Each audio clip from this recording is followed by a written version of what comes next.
You know, Tess, there's one thing that I don't like about being an angel. Well, I got bad news for you, Miss Wynn. There have been no plans to put up a suggestion box. But go ahead, what is your complaint? It's not really a complaint, it's just, well, have you noticed that angels never get any mail? Yes, and there's a good reason for that. All the mail goes straight to the Father. Special delivery. It's called prayer. And people aren't supposed to pray to angels. I know, but sometimes it would be nice to get a real letter, An envelope with a pretty stamp on it. A swan or an astronaut or something, and an exotic postmark, and a letter folded inside catching you up with all the latest news. The latest news from where? No, I haven't worked that out yet.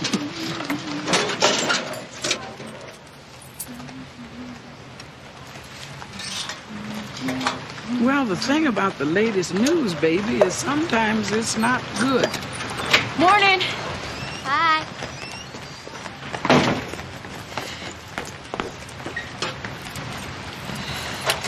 Her name is Tracy Behringer. She's always trying to fix things by herself. Miss Behringer. Mrs. Lipton. I heard that banging again in your place yesterday. Old pipes in an old building. Not much I can do about it. It didn't sound like old pipes to me. Maybe I should have my plumber take a look at it. Why don't you give me a chance to look at it first? Maybe I could save you a lot of money on a big plumbing bill. Well, fine. Just don't expect me to take it off the rent. Of course not.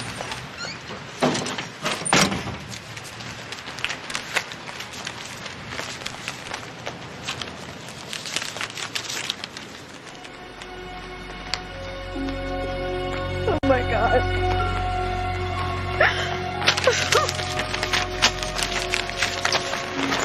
What does the letter say, Tess?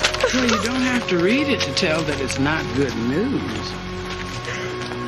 People get letters like this every day. One piece of paper and everything changes. My life didn't change today. It changed a long time ago.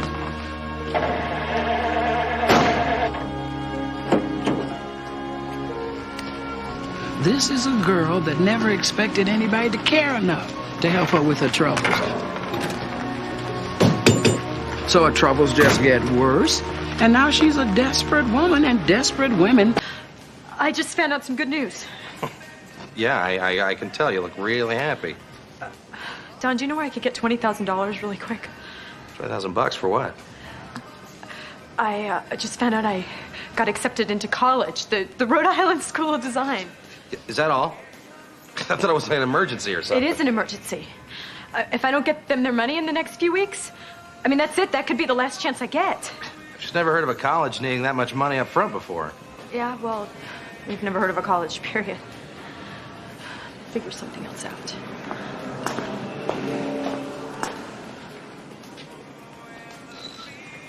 Do you have any loaded relatives or anything?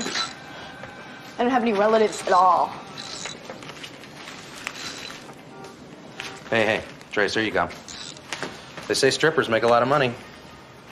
Yeah. I don't think so.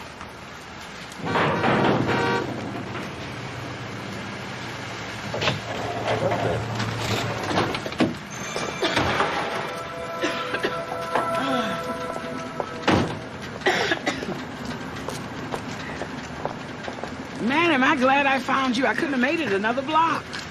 What seems to be the problem? Well, that's what I thought you'd tell me, Don. It goes chug, chug, chug, and clang, clang, clang, and then every so often there's a grrr, grrr. Maybe I should take a look at it. That's exactly what I thought.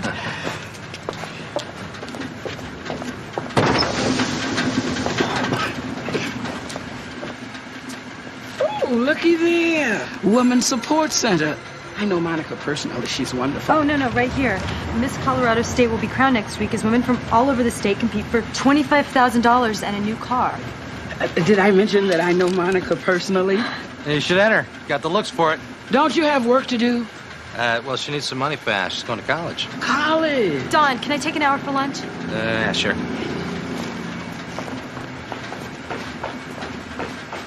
Fix my car.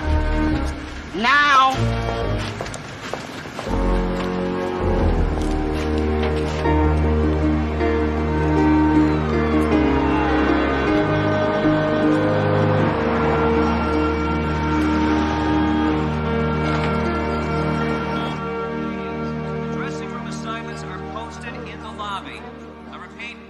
Dressing room assignments have been posted in the lobby. Thank you.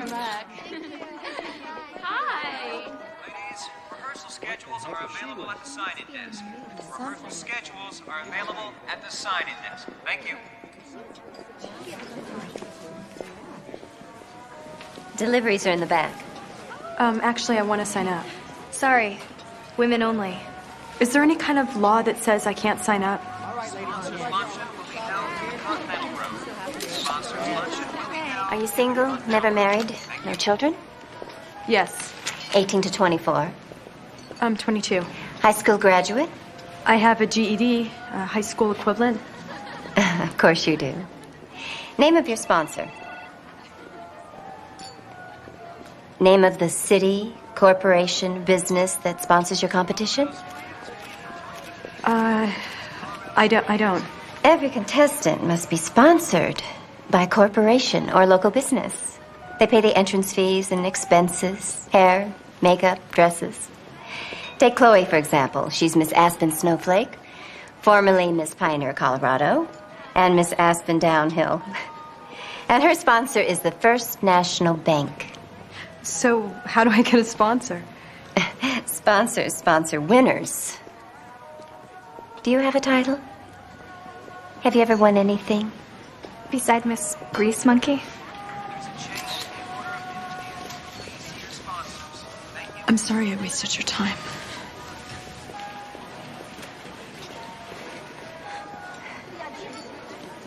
It's steaming, but can't find anything wrong with it. Hey, how'd it go? It didn't. It's this whole complicated thing. You can't just sign up, you need a sponsor and everything. Well, beauty contests are not for everyone. Did you notice the ad from the Woman's Center? What was I even thinking? Never win a beauty pageant. Why would you say that? Story of my life. I'll never win anything. Oh, baby, you'd be amazed what you could do with a little faith. You just have to put your faith on the right thing. You're right. Stripping was a much better idea. All right. I got your first dollar right here. You know, a beauty pageant can be an educational experience. And I can probably get you a sponsor if that's what you really want to do. Really? Why would you do that? Well, you seem like a hard-working person, and I like to help people with potential. I think I have potential. Oh, sure, baby. There's a lot ahead of you. Trust me. Now, this is my address. Meet me there in about an hour, okay? Thank you. Shut that down. But it's not... Put it down. Okay.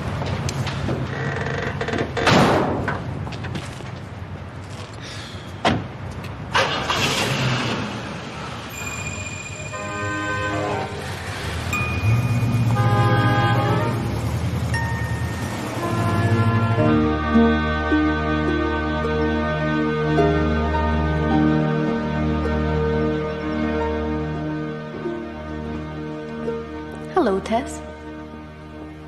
Well, there's been a change in plans. What do you mean? Well, the bad news is she wouldn't even consider the support group idea. And what's the good news? Well, she's not going to become a stripper. Well, that's encouraging, at least. So, what's the new plan?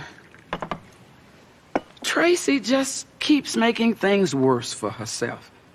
She needs some money, and she's lying about why she needs the money. And now she's going to enter a beauty pageant, try to win. That's not exactly the road we wanted her to take, but we're going to have to go down that road with her until she's ready to make the right choice. We're going to need some help.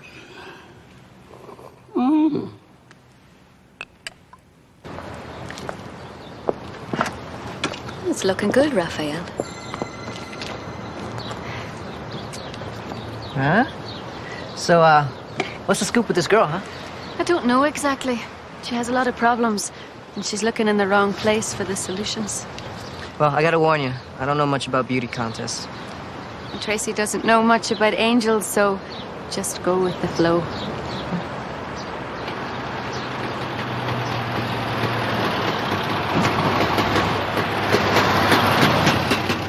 Right on time.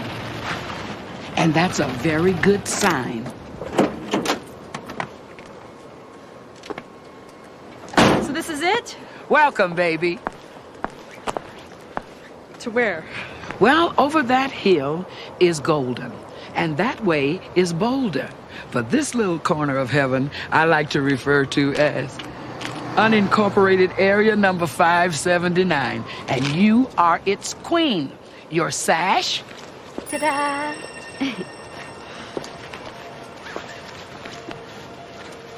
Your crown. Bling! This is Monica and Raphael. Congratulations. It's very becoming. I don't understand what's happening. Well, this might look like a few acres of nothing to you, but it's what we call unimproved. And we think it deserves a little attention. Maybe if it had somebody to speak up for it, it could find out what it's supposed to be. It's got a lot of promise, baby. Just like you. You know, there is something about this place. Maybe I've got a chance after all. Well, you got 3 sponsors who believe in you. What about him? Hi, Tracy. I'm Andrew. Andrew, we weren't expecting you. Yes. We were.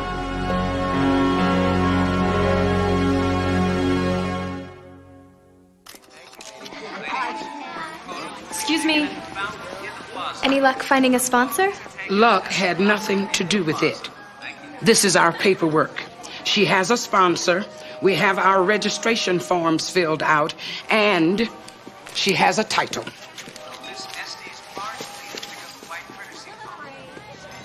Fine. You'll have to sign a release form. We'd be happy to. Would you mind moving your aspen snowflake?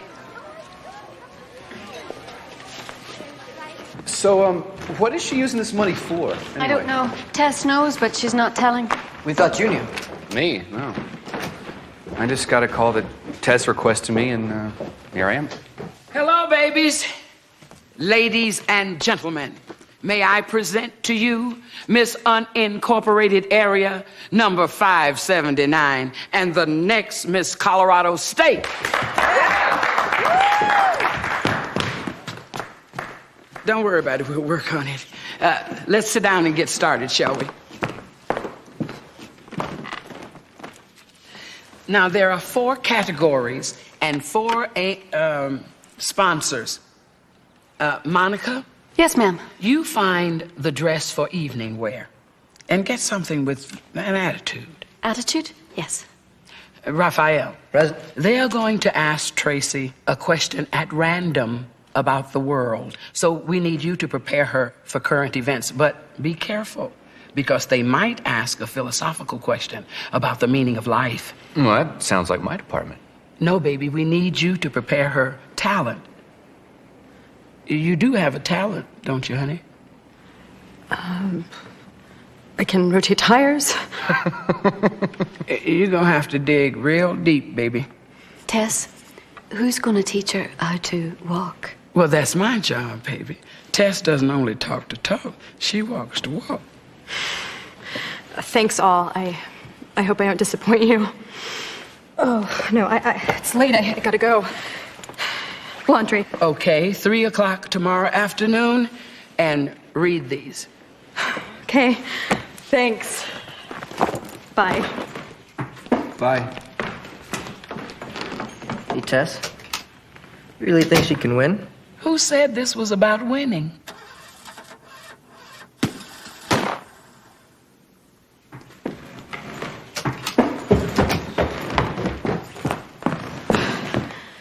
Now I really have to win that new car.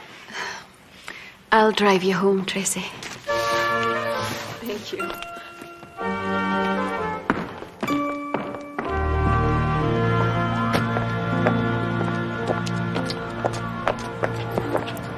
Ah, mail. You must love it. That's right. I already got it today. Tracy, I heard that noise in your apartment again. Oh, the old pipes. You know, I turned the water off and I still heard that noise. Well, I'll check on it. See you tomorrow, Monica? I'll help you up with these. Oh, no, it's okay. Oh, really? It's no bother. No. Thanks. You know, she never lets anyone in that apartment. Never. Accordion? No. Ballet? No. Tracy, come on, you gotta think. Everybody has a gift. Everybody's good at something. I'm not. Nothing's ever come easy to me. It's just life, you know. It's what? Just what? It's just this time I can't afford to lose. I just can't. Tracy, this, money, it isn't for college, is it? No. But it really matters. I'll do anything. Okay, then, think. Well, I took a few piano lessons when I was a kid. Piano? But I don't play anymore. Why not? Well, because it reminds me of my parents, and they died in a boating accident.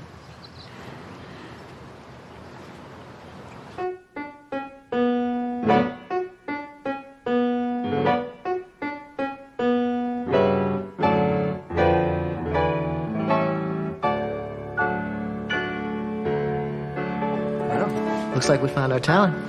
Yeah, but she said she couldn't play the piano. Well, she's hitting all the right notes, but she's not striking any emotional chords. You're right, Tess. There's something missing. Passion. You can't play with all your heart if your heart is hiding something.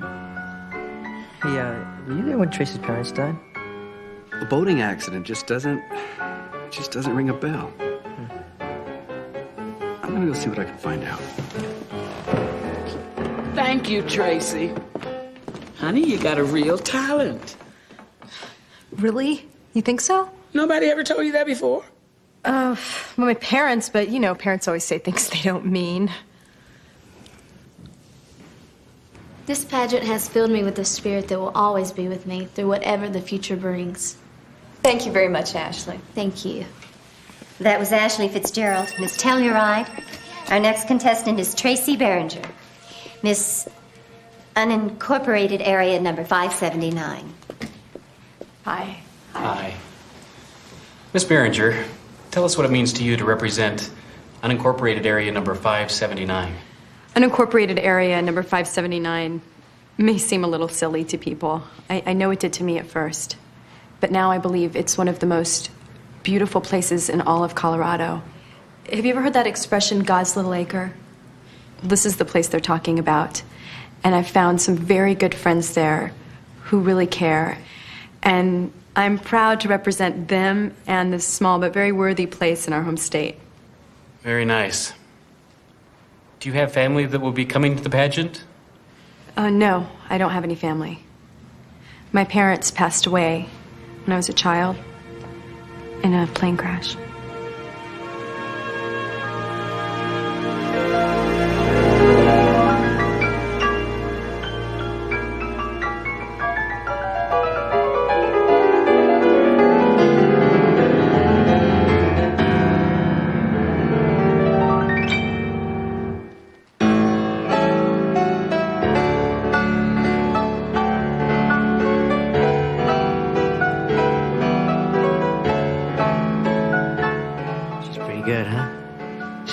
Better if she let herself. She's getting high scores. Good chance of making it into the semifinals. You've got your eye on the wrong prize, Angel.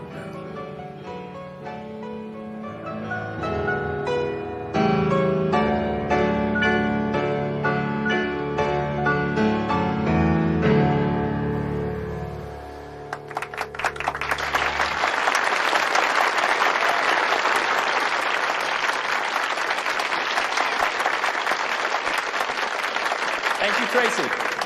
Ladies and gentlemen, this next... Your contestant just got a call from her landlady. There's an emergency, something about a plumbing problem. How long before we have to continue? Less than an hour. You better take care of this yourself, baby. Now, I don't normally pry into the lives of my renters, but that noise I was hearing just kept getting worse, so I let myself in and I found this. She's been keeping a kid in here. All alone. Who's been watching him? I'm gonna call the police. Oh, no, please. Don't do that. I'll take care of him. Hello. You have to be real quiet.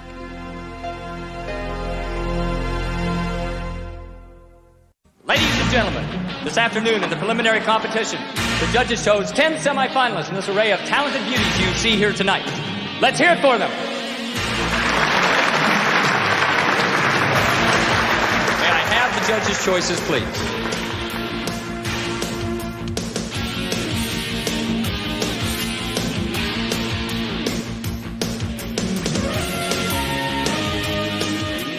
Our first semifinalist is Karen Gutierrez, Miss Grand Junction.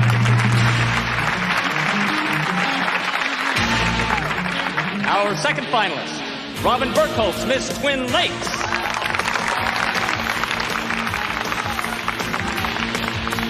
Jody Matheson, Miss Keystone.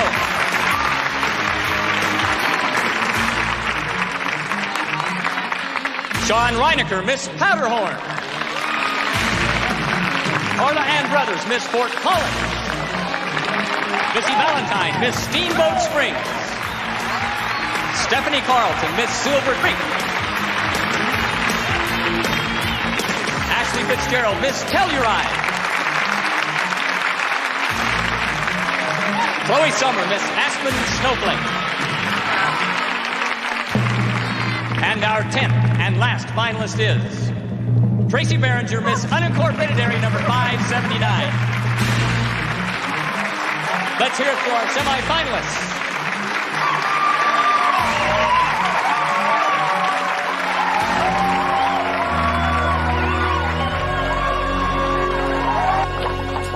Nick, you can't be here. What's going on? Your landlady called. A plumbing problem. Monica took care of it. Why'd you bring him here?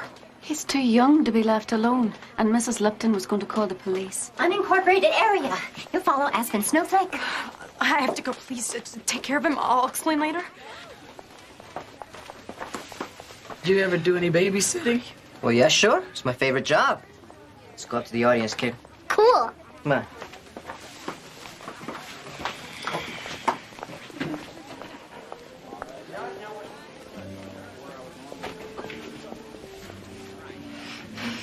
Cute kid, huh?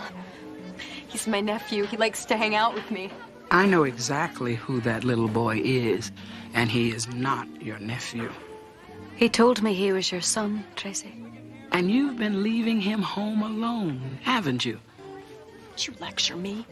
I'm a single mother doing the best that I can. I can't afford a babysitter. Look, I can hardly afford to keep a roof over our heads. What am I supposed to do? If I stay home with him, I can't afford to feed him. And if I go to work, I leave him home alone with lunch by the phone. And if anyone finds out that he's there, they'll take him away from me. Tracy Berenger on stage. Places for your talent. But there's help available, Tracy. What about a government agency? Oh, yeah, right. And I've gone to some of those government agencies, and they've sent me to another one, and another one, and another one, until finally they sent me to one that wanted to take Nick away from me. Look, please, don't tell them the truth. Otherwise, they'll kick me out of the pageant. On stage now. You're up next. Please. And now, our next contestant in the talent portion, Tracy Berenger playing a Tchaikovsky Piano Concerto.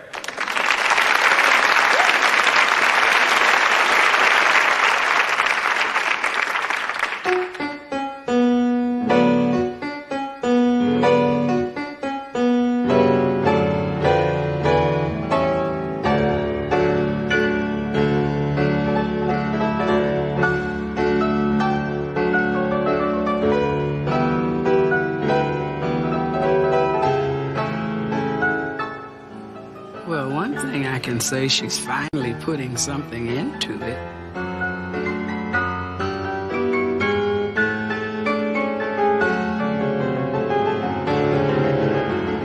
You must be pretty proud of your mom, huh? Yeah. Do you ever get lonely living by yourself? No, because I get tired and have to sleep a lot anyway. I didn't think kids your age got tired. Didn't Didn't she tell you? Tell me what?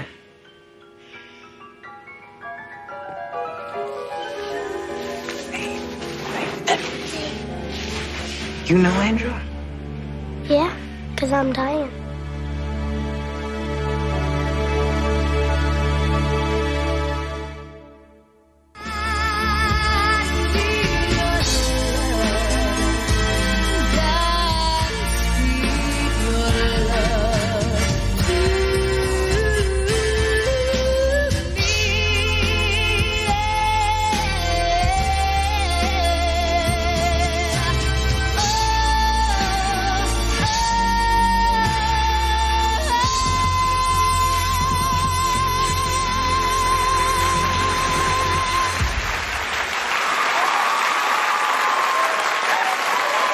Thank you, Ashley. And now Karen Gutierrez will play her.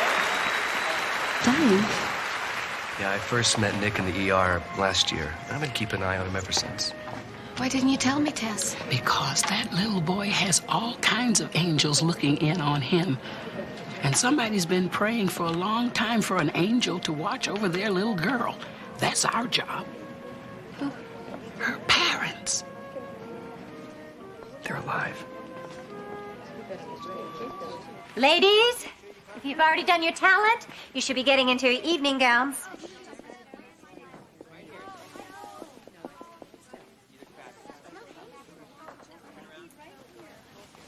Is Nick the reason you need this money? He needs surgery. Really expensive surgery.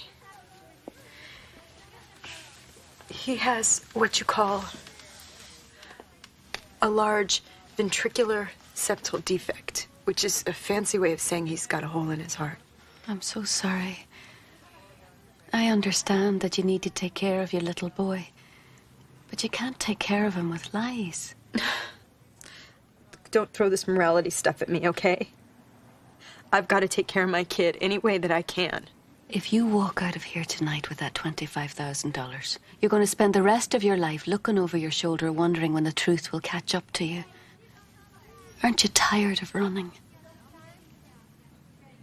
I don't know what you're talking about. I know that your name isn't Tracy. I know that you ran away from home 7 years ago. And I know that $25,000 is not what you need. That money may repair the hole in one heart, but there is a way to repair many hearts. Yours, Nick's, your whole family's. How? Don't trust the money. Trust God. God is a luxury that I can't afford. No. God is a necessity that you truly cannot live without. Berenger, move it. Please, Tracy. Stop running. I don't know how.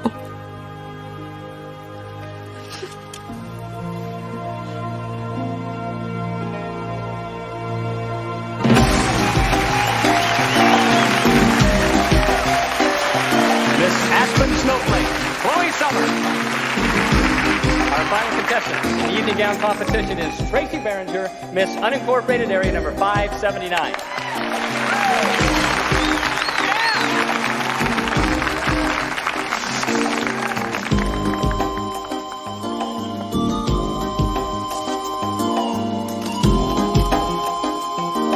Tracy Berenger, Miss Unincorporated Area number 579.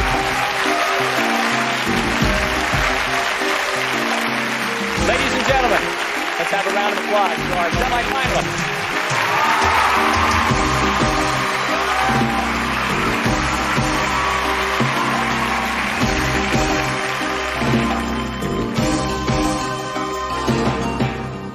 Well, ladies and gentlemen, it looks like the judges have made their decisions. Our 5 finalists will compete in one final category to determine who will be this year's Miss Colorado State. Our first finalist, Ashley Fitzgerald, Miss Telluride. Our second finalist, Chloe Summer, Miss Aspen Snowflake. Our third finalist, is Karen Gutierrez, Miss Grand Junction. Our fourth finalist is Jody Matheson, Miss Silver Creek. And our fifth and last finalist is Tracy Berenger, Miss Unincorporated Area number 579.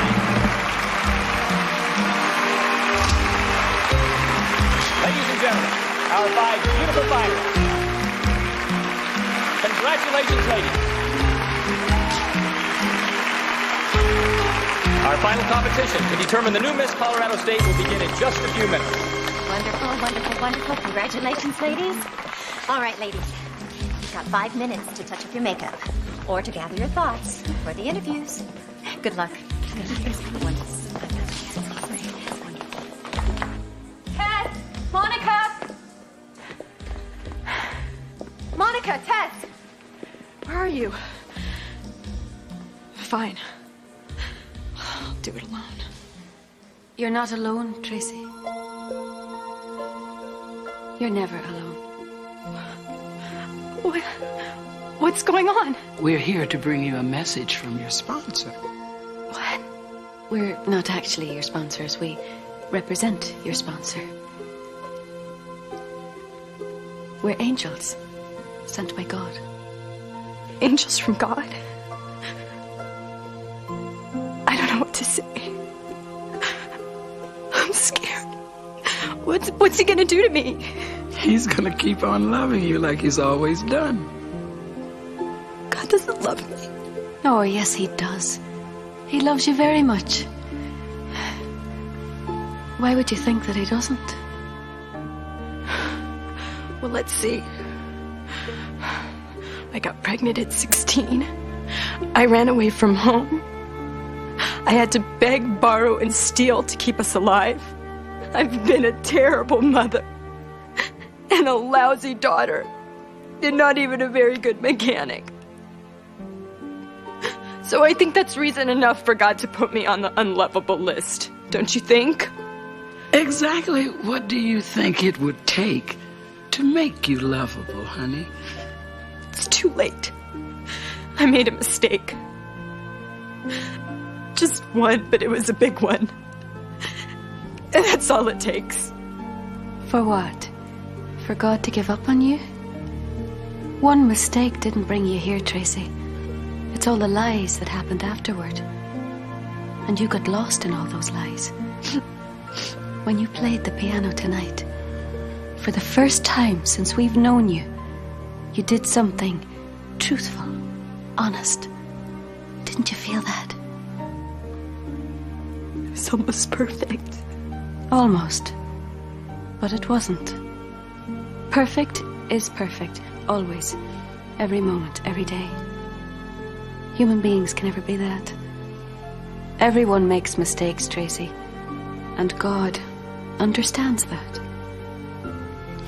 You remember that unimproved piece of land, Tracy? Well, that's what you are, honey. A whole garden of potential. And God wants to move in and make some improvements. What does he want me to do? Walk away from the pageant? What God wants is to work wonderful things in your life. But there's a lie in his way, a big lie. Now, you've done some things wrong, maybe for the right reasons, but wrong nevertheless. God is truth, baby, and anything that is not truth is not of him. He wants to help you a lot more than $25,000 and a new car. But you've got to get the lies out of the way first, baby.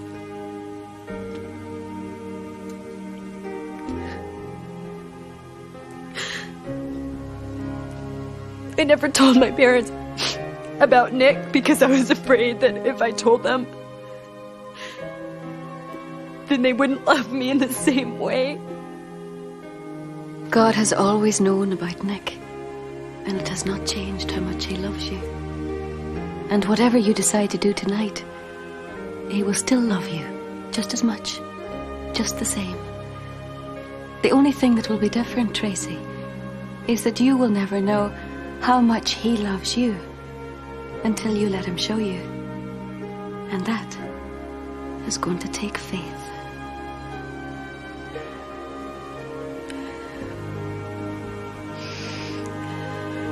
And people need to realize that it's our earth and we need to take care of it.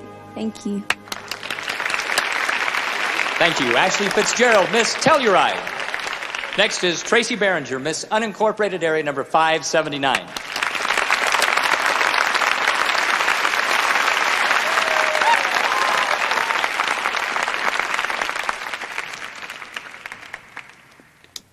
Tracy, what would you do to improve the education system in this country? Well, the education system in this country, to improve the education system in this country,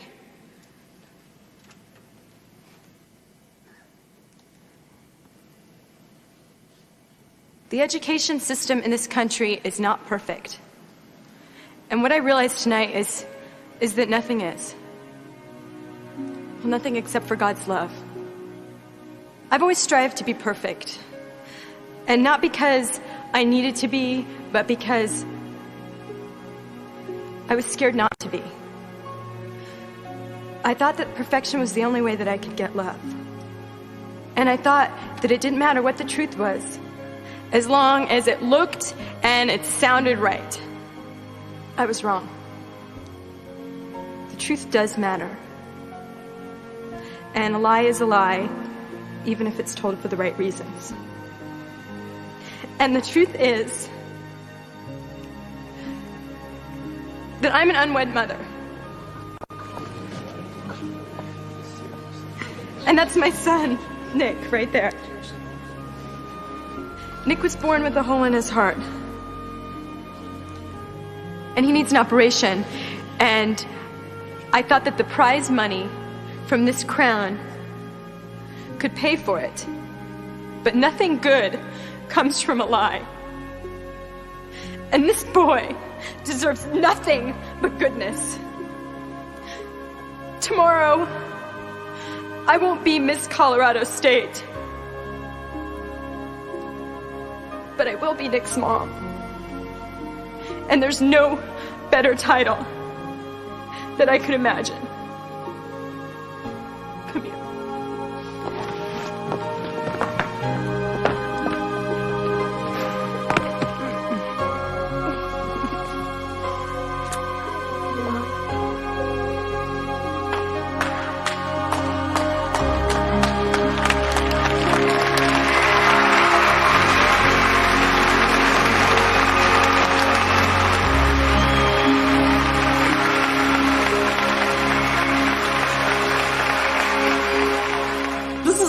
Doctor says they're gonna do Nick's operation for free.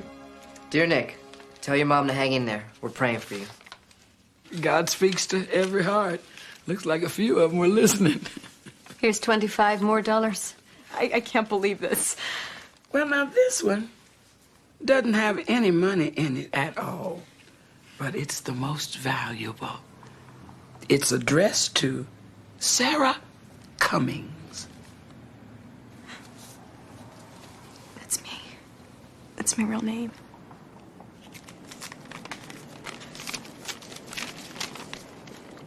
It's from my parents. They said they've been searching for me everywhere. And that they read about me and Nick in the paper. They want us to come home. I'm sure they'd love to hear you play the piano again.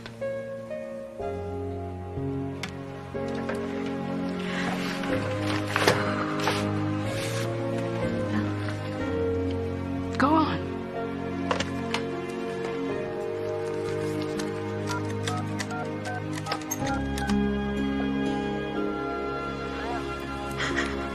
Mom? Mom? It's Sarah. That's our cue, baby. What a wonderful story. A healthy child, a family reunited. and lots of mail. Oh, did I mention there's another piece of mail? A letter for me? Oh, that is what I call a special delivery. What does he say? He says he loves me. And he says the rest of you are okay, too. Oh, he never said that.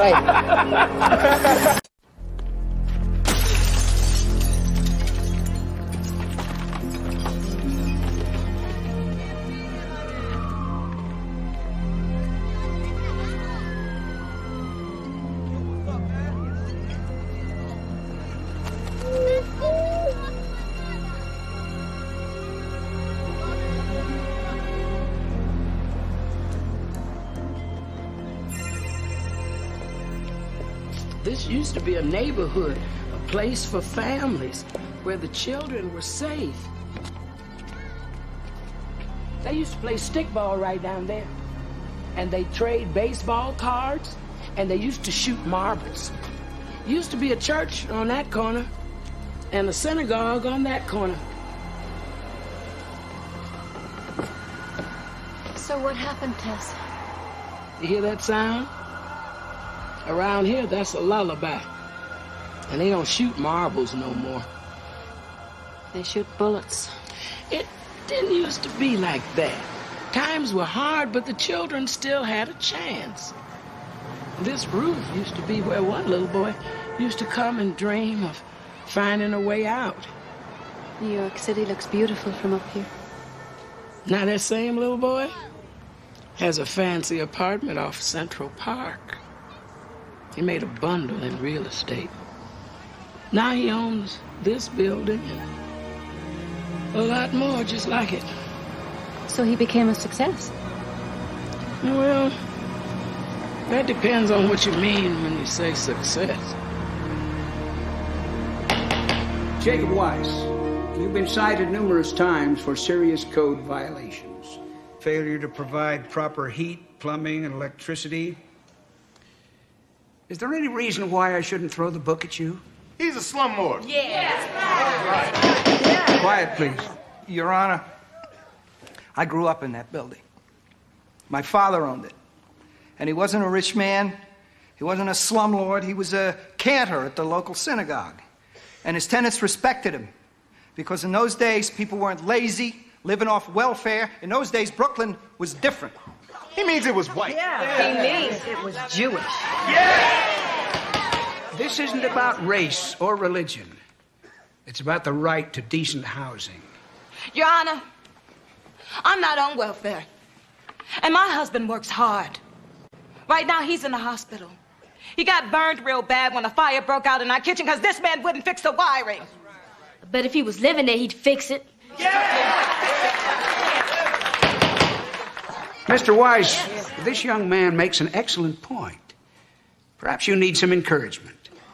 So I'm going to sentence you to serve 14 days under house arrest in your own run-down, rat-infested tenement. Your movements will be monitored, and hopefully your consciousness will be raised. Sentence to begin this Friday at 7 p.m. Next case?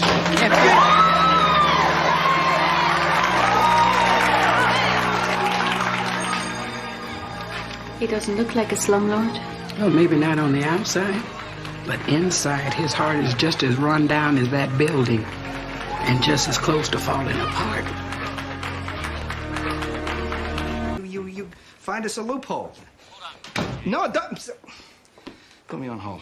Look, Ma, how many times have I told you, you got to check the peephole before you open the door? Jacob, I feel very safe in this building. You own it. You can be a very good landlord when you want to be. Yeah. Well, that judge is a moron. He thinks if I live in that dump for 2 weeks, things will change. I got news for him. I'm not lifting a finger. Every time I try to fix something, those people steal it or they break it. Those people? Jacob, where did you get that? Not from me or from your papa. And it wasn't a dump when he owned it. No, it was a one-man charity. Always lending money to deadbeats and letting the rent slide, spending a fortune on maintenance. He was a good man. Yeah, he was a lousy businessman. I smell soup? No. It's not for dinner. It's for Passover. I invited Michael. And Lisa. Ma, I love you, you know that, but I don't want anything to do with Passover. Or Lisa. Oh, when it's over, it's over. Jacob, listen to me. Just because Lisa's filed doesn't mean she'll go through with it. She still loves you. Oh, she loves me. That's why she turns my son against me. Michael, it's like he's ashamed of me. Jacob, what's happened to you? We raised you to be a good husband and a good father. Like your papa. Yeah, and if I grew up like him, we'd still be stuck in that dump, praying to God to provide. Look, I got news for you. God didn't get us out of Brooklyn. I did. And I'm not going back. Yeah, Sammy, listen. No way, Sam. Now, you file a motion, you get a continuance or something. I'm not spending 14 days in a building. Hello, Jacob Weiss? Yeah. My name is Monica. I'm the code enforcement supervisor. Oh, what code do you force? Zip code? Area code? Morse code? A sense of humor. I like that. Yeah, well, I'm a likable guy. Not according to your tenants at 12750 Flatbush Avenue. Sit down. Thank you. I have a list here of over 500 violations, and it's my job to ensure that you correct all of them. Yeah, and it's all my fault, right? Mr. Sanchez in 5E is disabled, and he has not been able to get out of the apartment building since the elevator stopped working.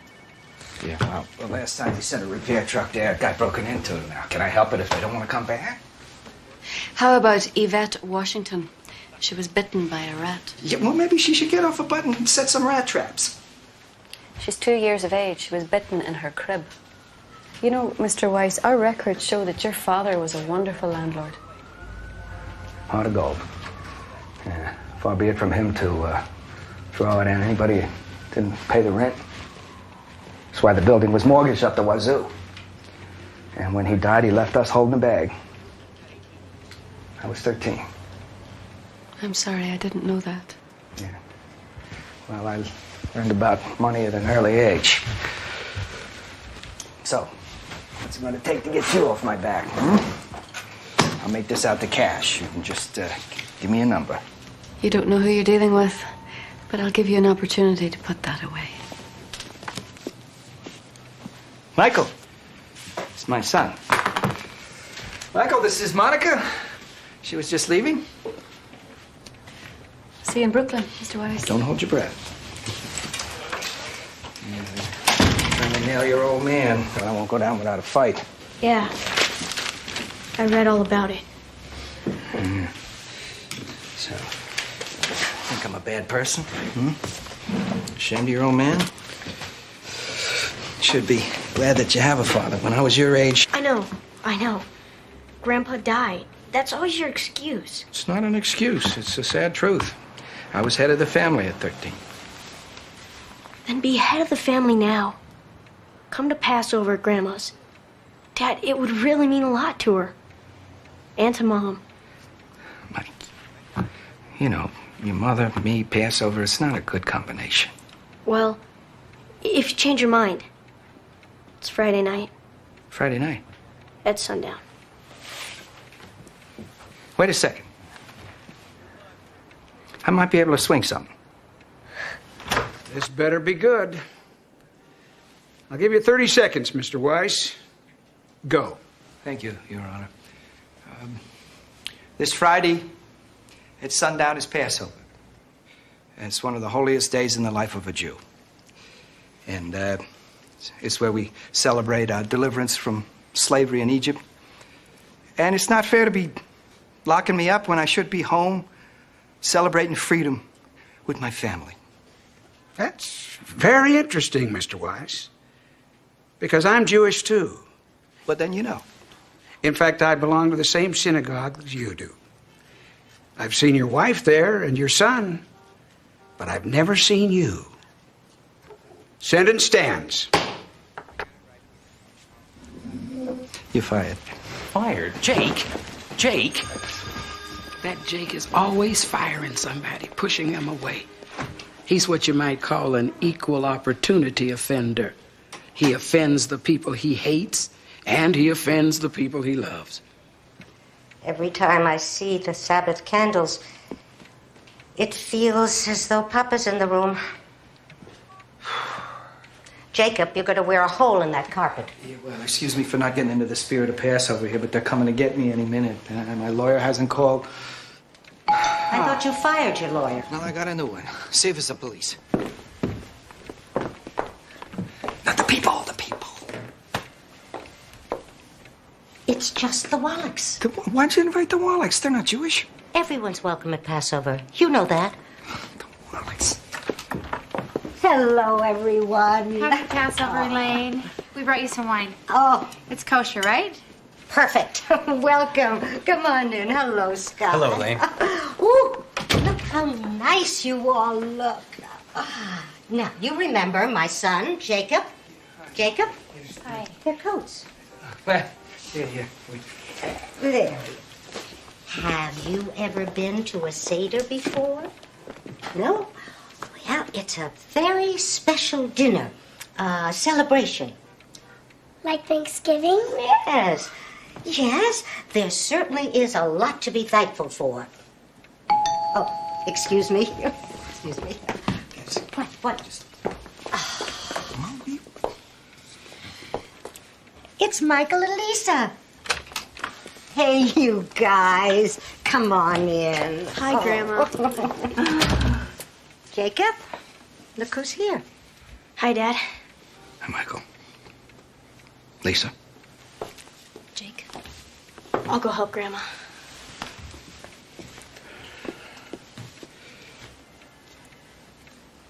And that's why we have a shank bone on this plate to remind us how our children were spared. You see, God told the angel of death to pass over any house that had the blood of a lamb on the door.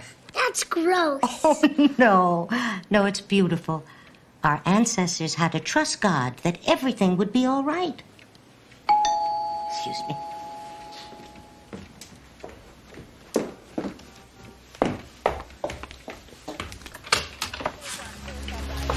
New York Police Department. We're here for Jacob Weiss.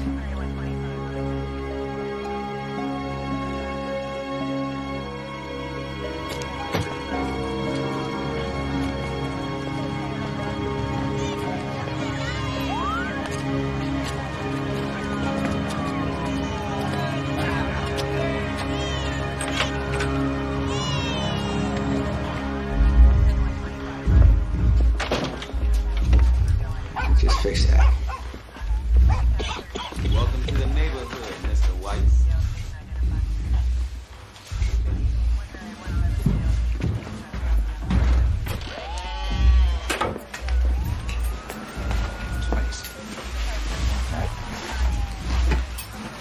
There you go. Feels on your legs. What are they doing, Tess? That's an electronic monitor, baby. He can't walk out of here without them knowing it. He may look free, but he's a prisoner in here now. Well, it's a shame that he couldn't at least spend Passover with his family. Don't worry about it, Angel Girl. God has a special kind of Passover planned for Jake this year.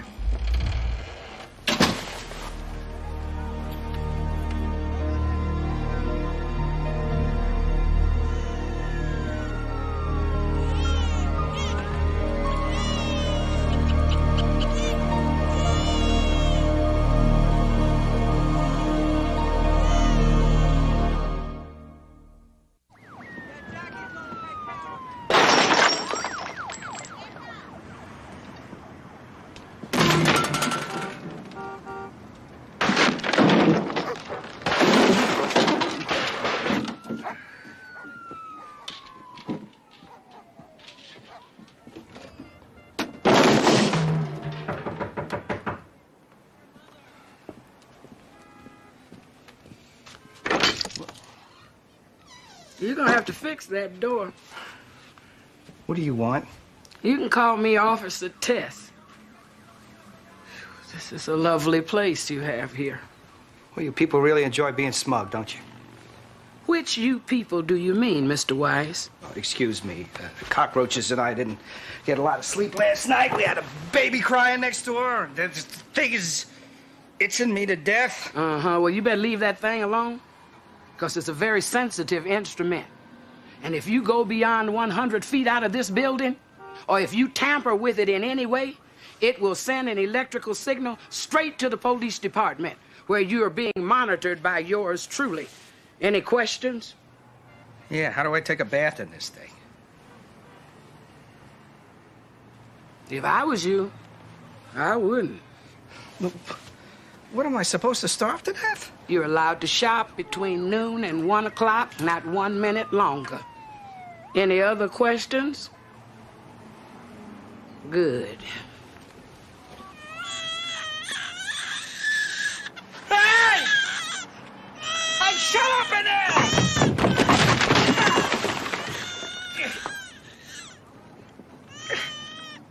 Good morning, Jake.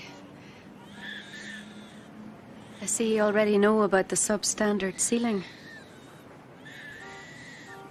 See, this is the first problem you're going to need to handle. There are no fire extinguishers. That's because the minute I put one in, it gets stolen. I mean, you know how much those things cost? People will bleed me dry. Mrs. Hernandez, when are you going to pay your rent? When I get my disability. Excuse me, ma'am. Mm-hmm. You gonna help us with that rat problem? I certainly hope so. Well, you can start with him.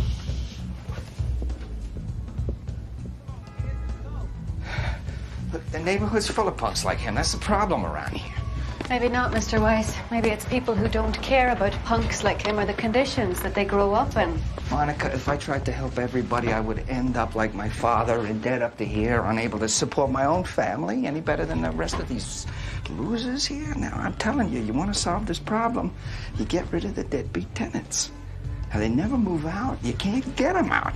According to my list, there are only 2 vacant apartments. The one that you're in, and one down the end of the hall.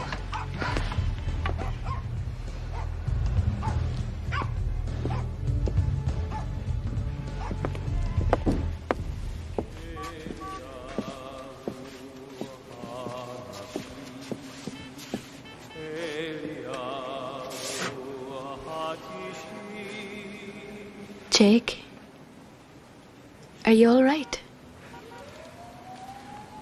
Did you hear that? What? I gotta take a break.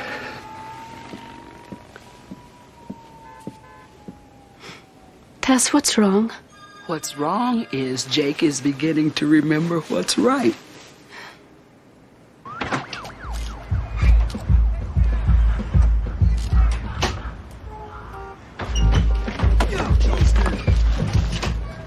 Bet you got a cell phone, too. Why the do-re-mi, huh? Why don't you just paint a big bullseye on your back? I mean, everybody around here hates you. How far did you think you was gonna get with all that stuff? Leave me alone, kid. I only got an hour. What? What? I see it like this. You need protection, and I need capital. Maybe we could work out some type of arrangement. The name's Tyler. It's nice. Did good. What do I owe you? 2,000. What? You said 1,000. Yeah. 1,000 for the stuff, another for insurance. What insurance? The kind of insurance my father didn't have when the fire broke out in our kitchen. Now I figure he's gonna need some breathing room when he gets out, and you should provide it. Yeah, well, all I got's 1,000. Give me the watch. What watch? Left pocket. You remind me of me when I was your age. Hope not. Don't want to end up like you when I get older.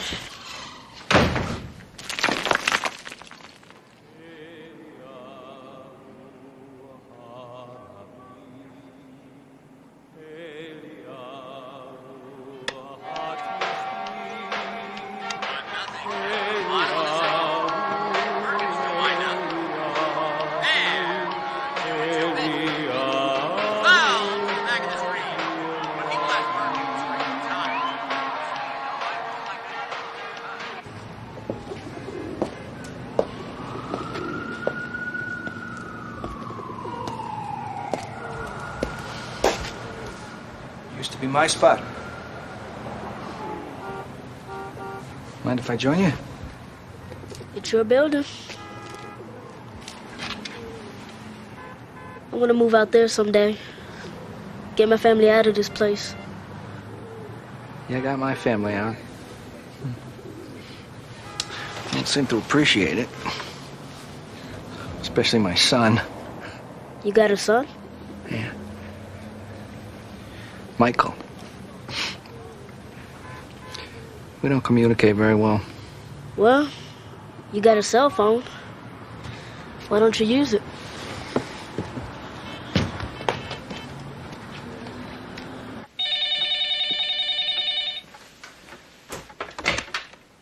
Hello? Michael. It's Dad. Dad? Dad, are you there? Yeah. So, what's it like? Jake! Come quick, there's a fire in your apartment! Michael, I gotta call you back. Wait, Dad! Dad?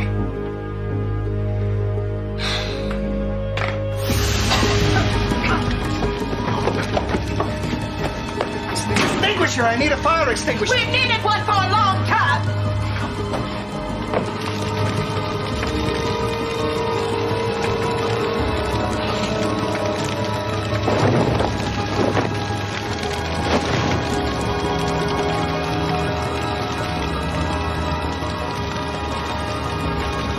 Jake, let's try it together.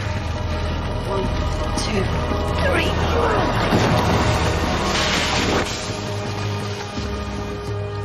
Good thing you were here. Thanks for your help. That's what I'm here for. Look at this place. I can't stay here. What about upstairs?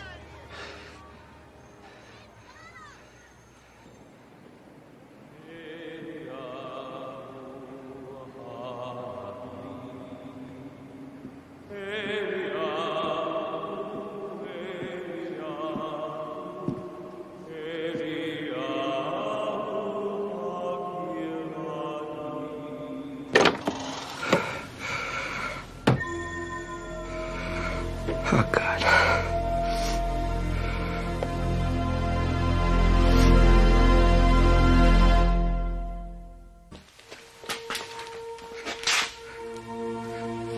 Am I going crazy? No. Jake, I'm Andrew. You know who I am. I saw you that night. You took my father on Passover. Yes. Your father tried to leave you with a message that night. A message for you to carry on. But you didn't. So I'm here. I'm here because of his prayers. I'm here to help you to remember. Do you remember what your mother always says every time she sees a Sabbath candle? It's like Papa's in a room. He was sick that night. I didn't know I was sick. Ma sent me to a synagogue to get candles for Passover, and I was supposed to be back before sundown. I got into a fight. Eloheinu melech haolam borei pri hagafen. Oh, you should go to bed. No, I'm all right. Should I call a doctor? Just a waste of money.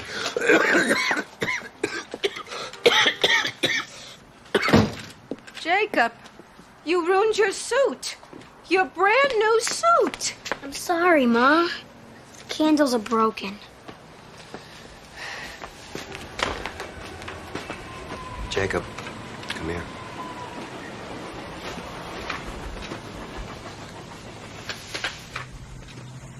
Were you fighting again? Yes, Papa, but it wasn't. Jacob, there's no excuse for this. It's Passover. They saw me coming out of the synagogue, and they called me a kike. Oh, my son. Who was it this time? Those black kids from Bed-Stuy. I hate them. Jacob, tell me something. You say they called you a name. Did you call them names as well? Jacob, what does Passover mean to you? When we were slaves in Egypt, God sent plagues. That's right. So the Pharaoh would free us. And the last plague, it was... Killing of the firstborn. But the Jews smeared lamb's blood on their doors, so when the angel of death came, he passed over their homes. That's right. That's the history of Passover. Do you know what the spirit is behind it? It's freedom. You see, we celebrate as if we ourselves had come out of bondage into freedom. From sorrow to gladness. From darkness to great light. You know, Jacob, we weren't the only people in this country who were once slaves. When the black man was in chains, do you know what he sang? When Israel was in Egypt land, let my people go. Oppressed so hard they could not stand, let my people go. You see, they identified with us, just as we must identify with them. We're all brothers. Black and Jew, everyone. That's why we set out this cup for Elijah, the messenger of peace. That's why we sing the song, Eliyahu. Eliyahu Hanavi, Eliyahu Hatishbi, Eliyahu, Eliyahu, Eliyahu Hagiladi.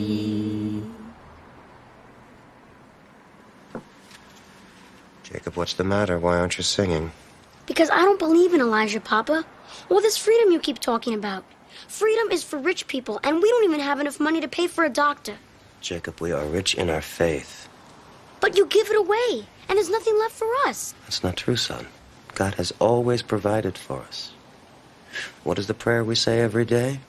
Your prayer, not mine.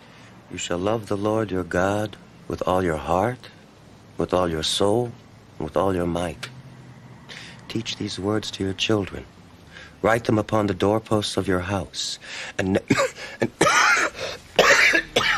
Saul, come to bed now.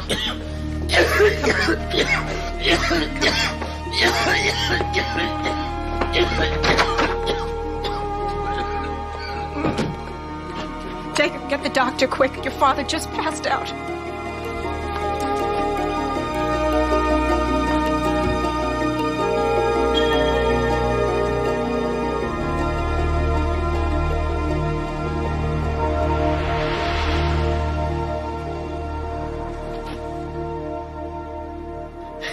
Man, you okay?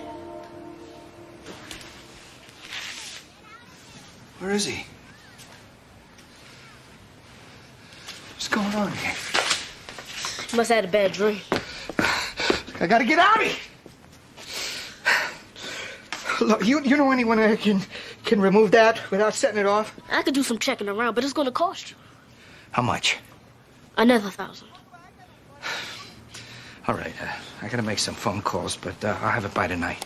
Man, that's awful fast. Yeah, well, I can't spend another night in this place. Go on, get out of here. Get it.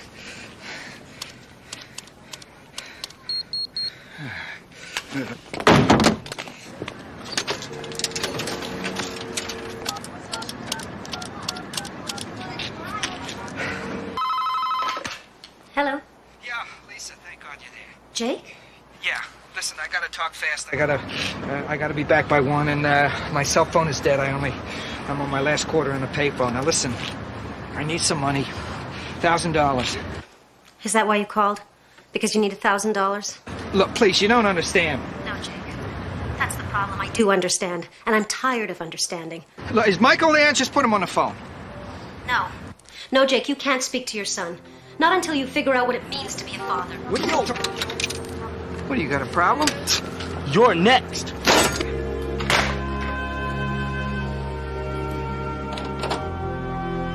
You want trouble?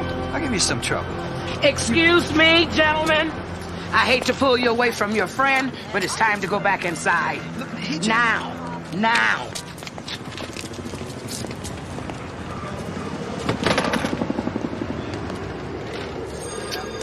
Kinda makes you wonder how he lasted this long, doesn't it, Tess?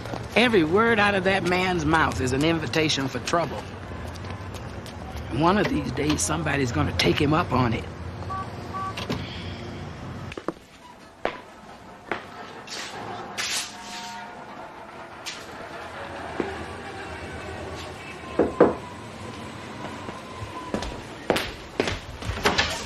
What are you doing here? This is a dangerous neighborhood.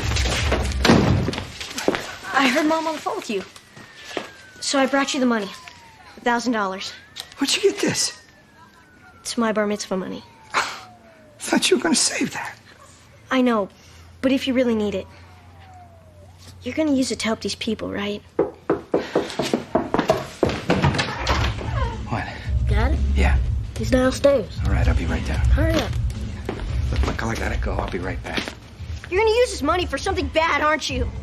God, why can't you ever do the right thing, Dad? Why can't you be more like Grandpa? Look, your grandfather was a weak man.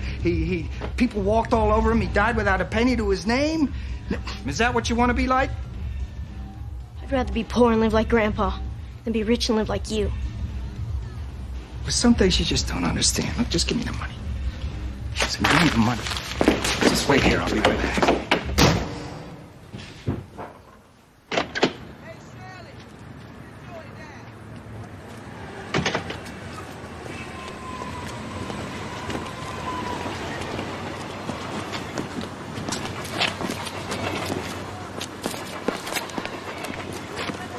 You got the money? He's got it. That's right. You, deal with that? Yeah, let me check that out.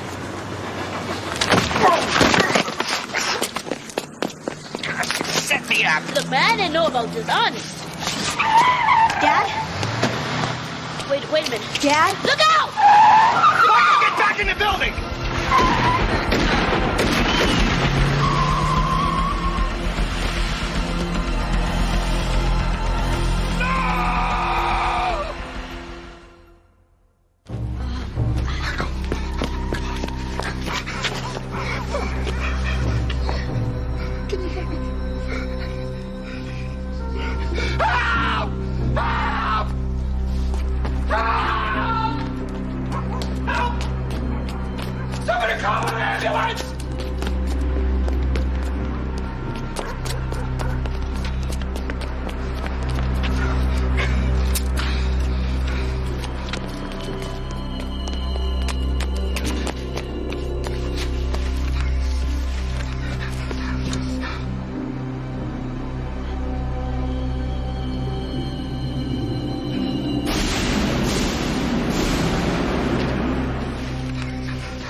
Where's my boy? Something happened to my boy. Oh, no, Tyler!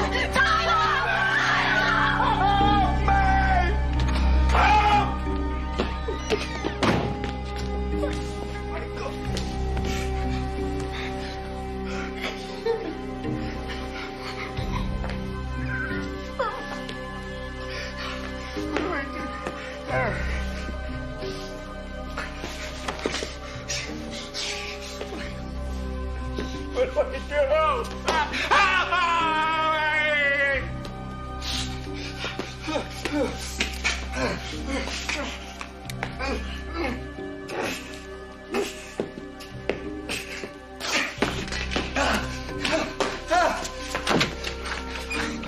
Police! Come and get me!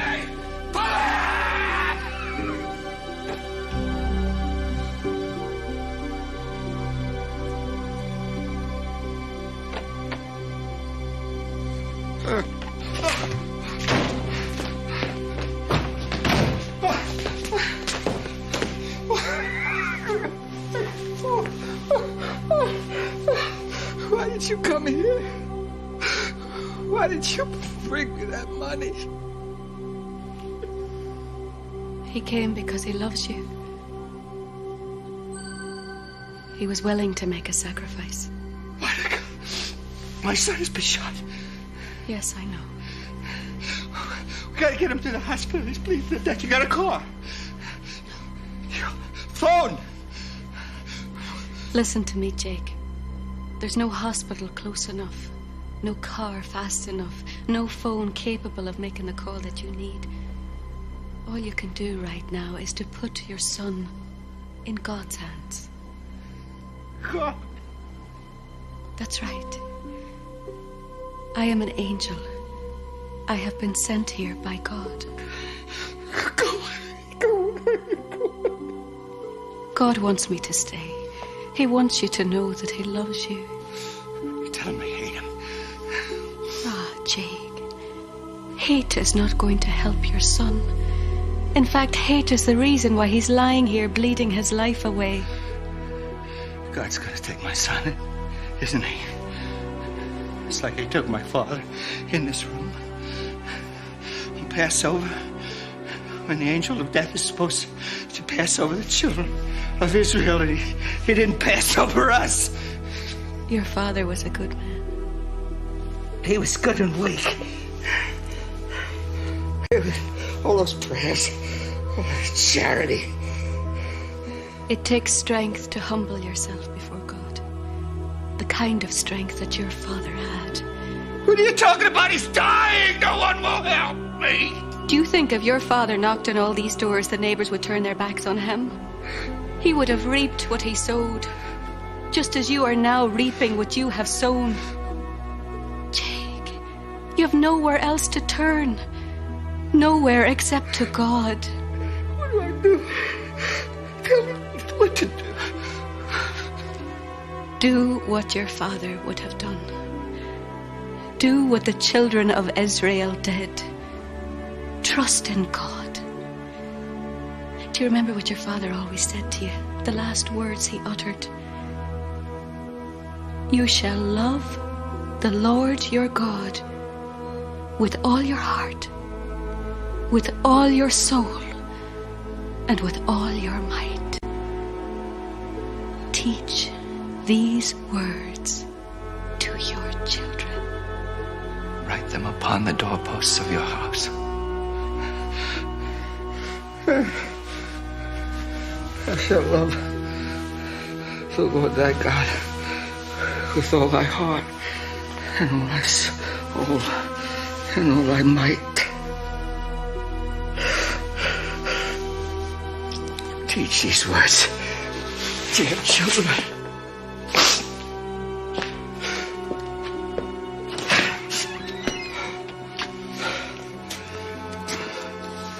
Write them upon the doorposts of your house.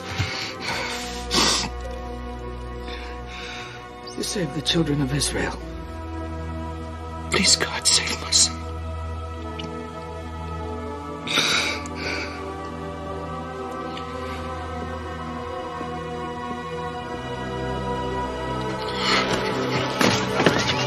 He's coming for my son. What do I do? You put your son's life in God's hands, Jake. Now do the same with your own.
Jake, God has heard your beautiful song. And just as he spared the children of Israel so many thousands of years ago on Passover, he will spare your son.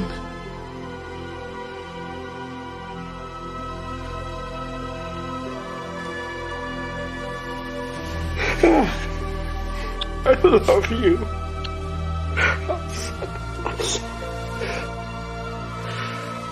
I love you so much.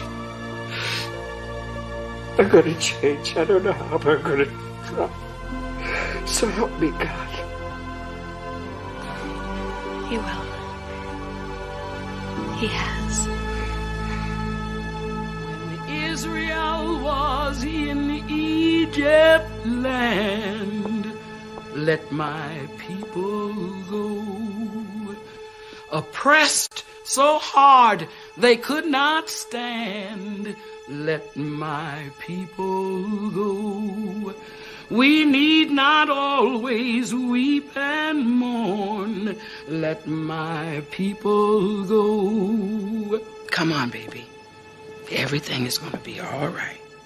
And bear the chains of slavery forlorn. Let my people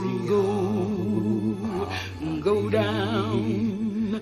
Moses, way down in Egypt land. Tell old Pharaoh to let my people go. Go down, Moses, way down in Egypt's land, and tell old Pharaoh to let my people go.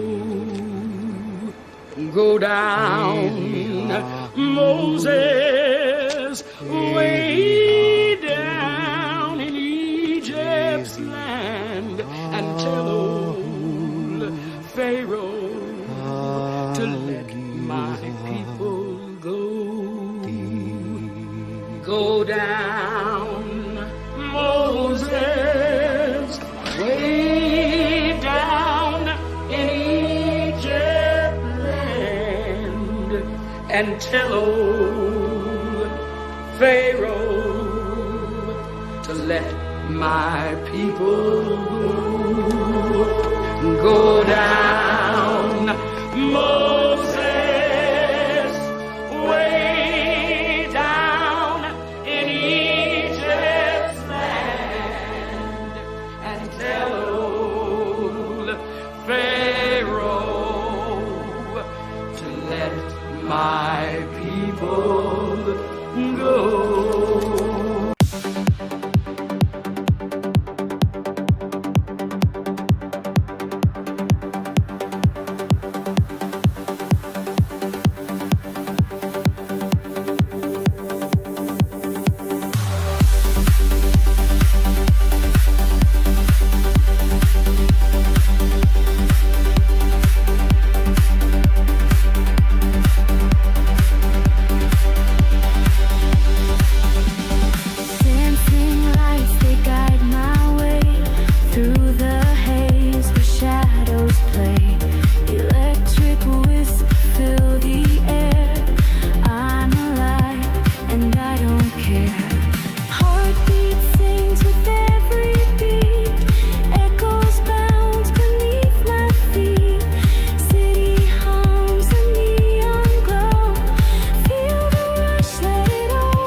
Shower. Yeah. You must be meeting Jill. Yeah, we're just gonna drive around. You know, hang out, whatever. Not too much whatever. We'll be home by 9. What, 9? Yes. Since when? Since you have your English exam tomorrow. A little more studying and a good night's sleep couldn't hurt. Mom, I know it. Trust me. I do. Say hi to Jill for me. Oh, and don't worry about paying me for that rose. I'll just take it out of your allowance. All right, but I'm only paying wholesale.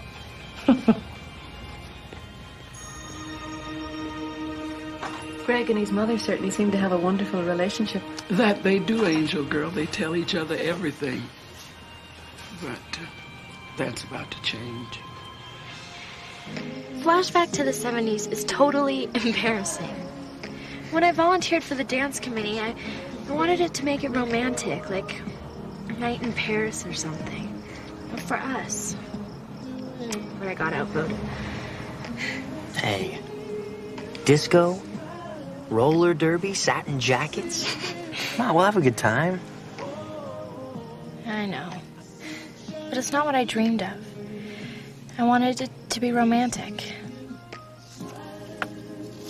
Like this.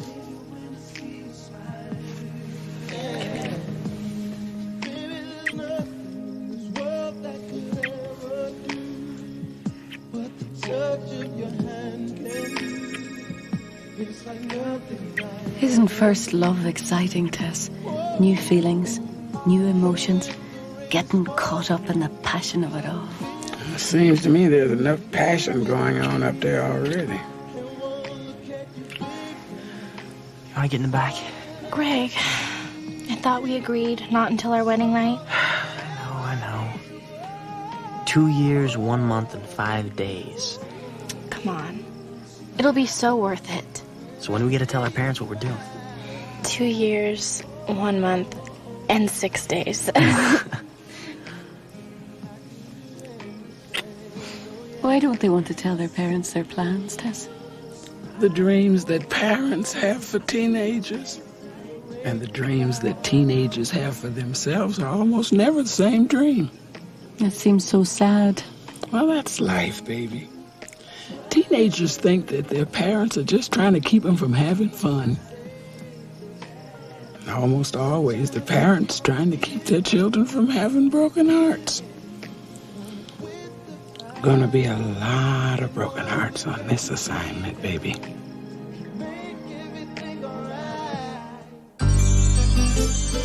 When you walk. Hello, Harrisburg. You're rocking with Andrew. I am thrilled to be here on WANGL. Just got a call from Greg, who wants his girl Jill to put on her platform shoes and boogie on down with him all night long at the big flashback dance. Greg, that's my son. He's so crazy about that Jill. She's a steady girlfriend. Oh, I can't believe the dance is only a week away. Then comes prom season, then graduation. That's why I needed the extra pair of hands around here. Well, baby, these hands are here to do whatever you need them to do. First, I need you to cover for me while I go to the dance committee meeting.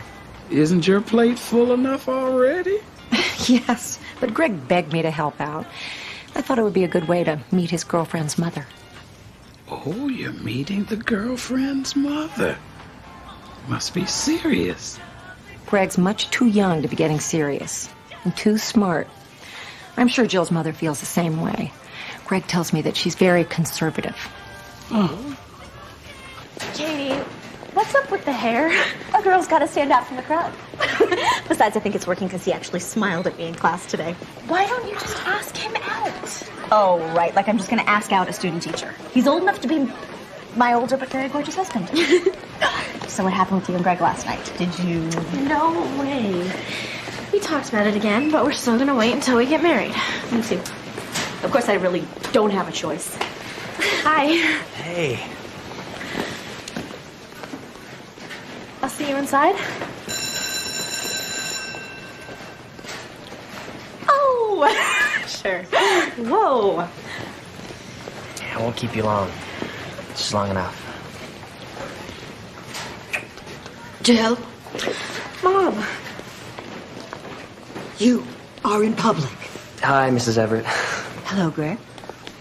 Is your mother coming? Yeah, she's really looking forward to meeting you. Uh-huh. Jill?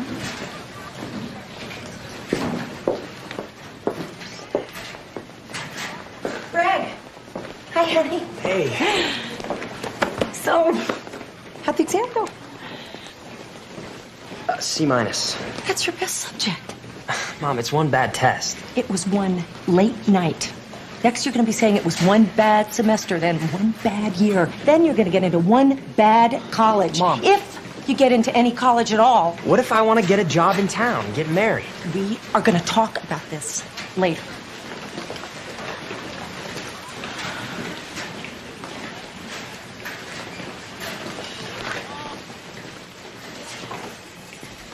There she is. Mom, this is Greg's mom. Hi, Liz Banks. Hi, Candace Everett. You two know each other? No, no. Oh, well, I think you're really gonna like each other. I'm gonna start the meeting.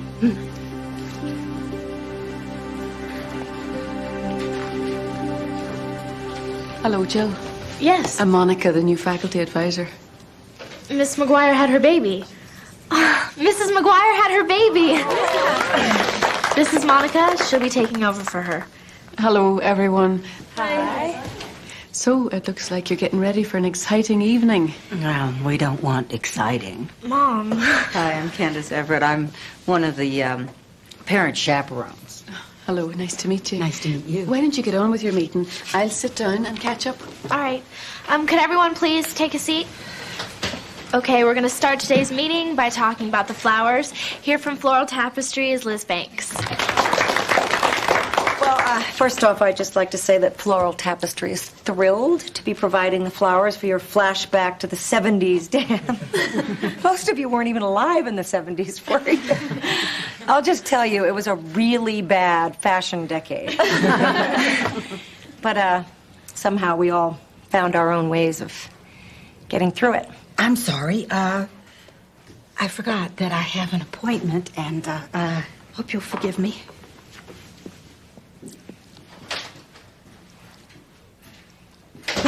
Where was I? Sorry your mother had to leave so suddenly. Do you think she's all right? She seemed a wee bit upset. I don't know. It really wasn't like her. Jill, I just saw him in the hall. Who? Him. The one. Katie's got another crush. This isn't just a crush. He's student teacher in our English class, and we're reading Romeo and Juliet, and every time he reads aloud... Raphael? Yeah. As in Raphael, Raphael. Wherefore art thou, Raphael? Actually, I'm right here.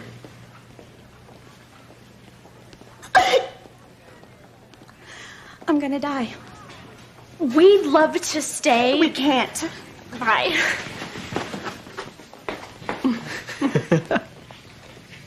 Katie likes me. I noticed. What are you doing here?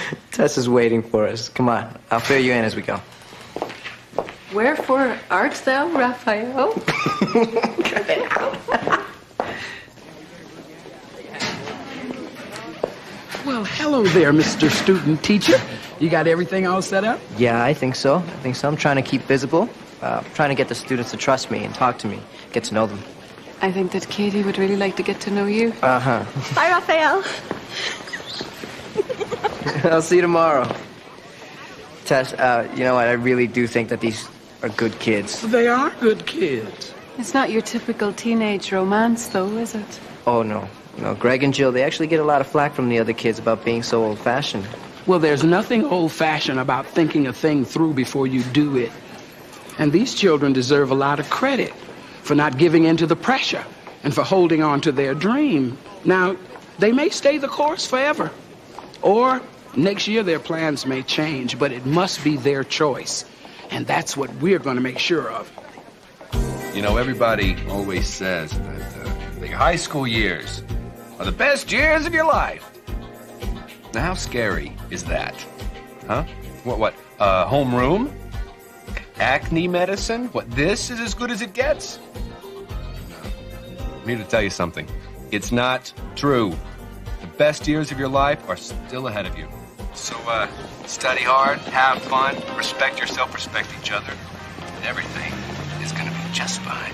That Andrew guy has a way of saying exactly what I'm thinking. Like what? Well, like respect yourself. You know what's better than knowing that Greg loves me? Knowing he respects me. I hate to say this, but you're starting to sound like my mother. Hey. Hi. I'll be leaving now. Like you'd even notice. Come on, I'll walk you home.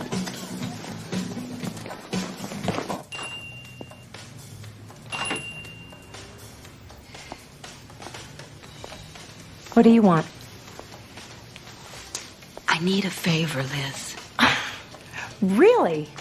The prom queen needs a favor from me? Please don't tell Greg anything about me. He and Jill are very close. They tell each other everything. I've worked very hard to leave my past behind. I have a new life, and I have a daughter who is the world to me.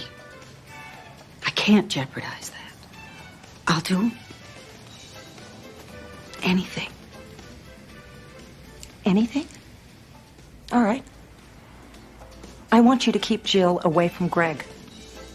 Their relationship is over. Why? I was afraid all that time that Greg was spending with Joe wasn't good for him. Now that I know who her mother is, I am sure of it. But now, it can come from you instead of me. What am I supposed to tell Jill? You could tell her the truth. Or you could lie. You're very good at that.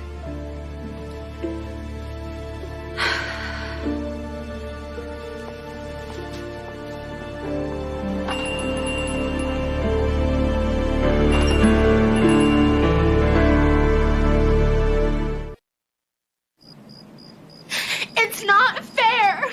Why? Because you're just too young to be spending all of your time with one boy. But I love Greg and Greg loves me. Haven't you ever loved somebody so much that you thought you'd die without them? You're 16. You haven't got a clue about real love. You just don't trust me. I do trust you. It's Greg that I don't trust. I just don't want to see you get hurt. The only one who's hurting me is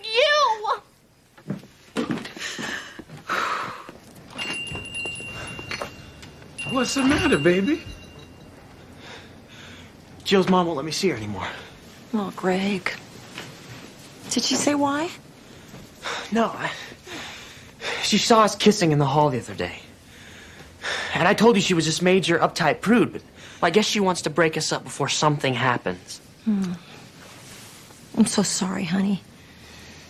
I know this is going to be really hard for you. But there's lots of other girls. No, Mom, I don't want any other girls.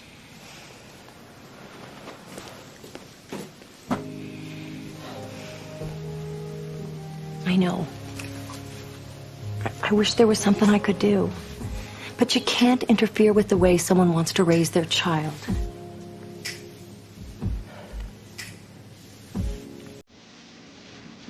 Hi, it's Andrew. Do you ever feel like crying? Sometimes when I feel like crying, you know what I do? I listen to a sad song, and I let it all out.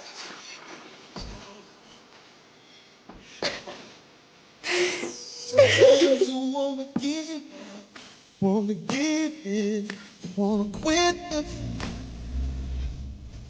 Look at you, baby.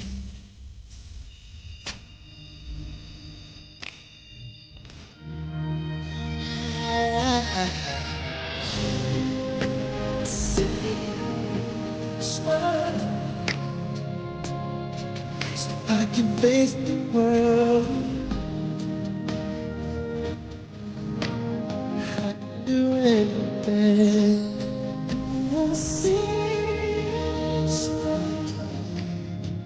See with oh, see each other at the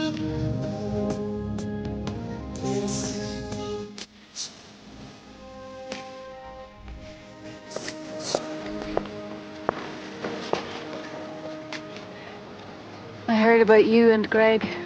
I'm sorry. Thanks. You probably think I'm too old to talk to, but actually I'm a very good listener. You're not so old. You'd be surprised. My mom's always been real strict about boys. She says, you know, a girl should wait. The funny thing is, I found someone who believes in that too. Getting married, a real wedding night, the whole thing. And then she just doesn't like him. It's rare for a teenager to want to wait for anything. You sound as if you really know what you want. I have this dream where we're in this beautiful fancy hotel room with champagne and chocolates. There's even a bubble bath in a heart-shaped tub with rose petals sprinkled on the top. But now it's over. It doesn't have to be, Jill. It's a dream worth having. Don't give up on it. You have to have faith. Love will find a way. Thanks, Monica.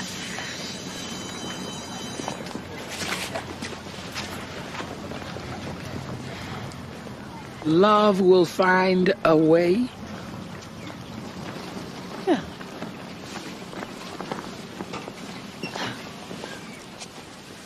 God makes roads in the wilderness and rivers in the desert. But that's not what you said. Yes, it is. Love will find a way. And God is love. Not to teenagers. To them, love is love. Oh, speak again, bright angel, for thou art as glorious to this night being o'er my head, as is a winged messenger of heaven unto the white upturned wandering eyes of mortals that fall back to gaze on him when he bestrides the lazy puffing clouds and sails upon the bosom of the air. So quick, before the bell rings, what is this scene really about? Joe? Basically, each of them is saying to the other that no matter what obstacles they face, that love will find a way.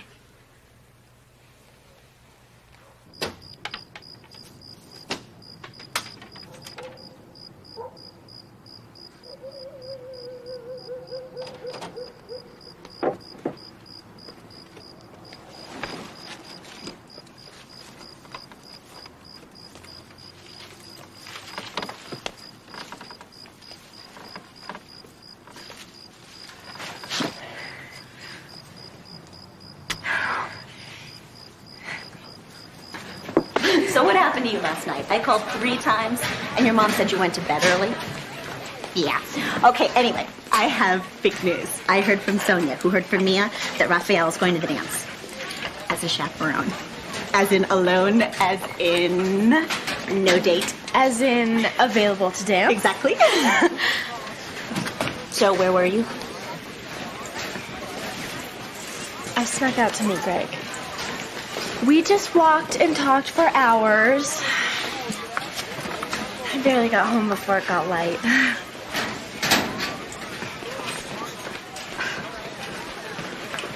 That is so romantic. Greg? Yeah.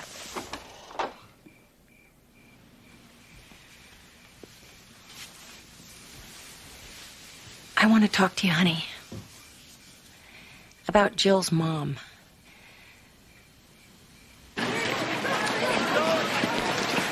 Guess who? Hey. Hey. What's the matter?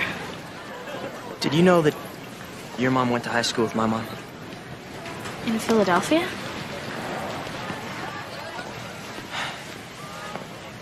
My mom says that your mom... She says that your mom went out with everyone. All the guys. I guess she kind of slept around. My mom? My mom? Are you kidding? You know my mom. She's like the biggest prude ever. How could you even think that about my mother? I thought you loved me. No, I do. I do. It's just... Well, no, you're wrong. And your mother's wrong, too. And if you believe her more than you're gonna believe me, then maybe we should just forget this whole thing.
Honey, what's the matter?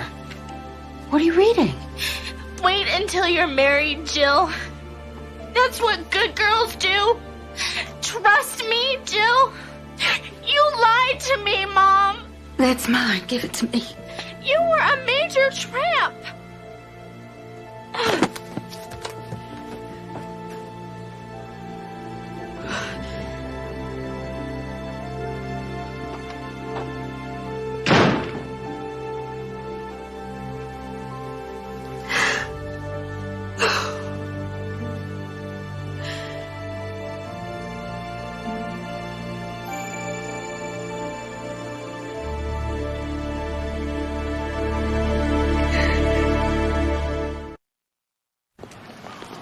Enjoy your final day in the 90s, Harrisburg, because as of tomorrow night, the 70s take over.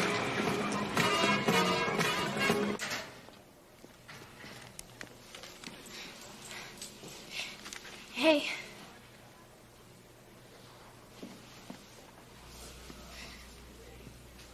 You okay? No. I found my mom's old diary from high school. And you were right. She always told me, watch out. Because boys only want one thing. Don't give yourself away. She is such a phony. Sorry.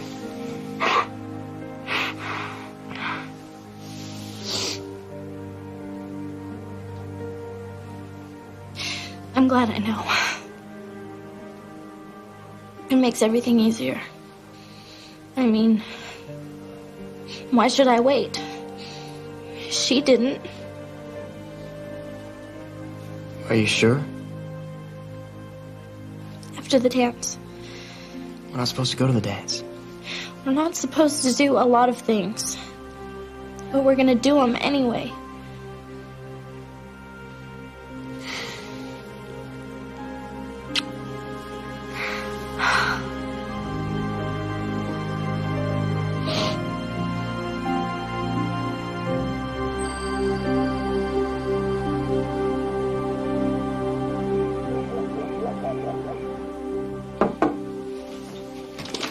Jill? Isn't it a little early to be going to bed? Good night. Good night, honey.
All right, Copper Hill High!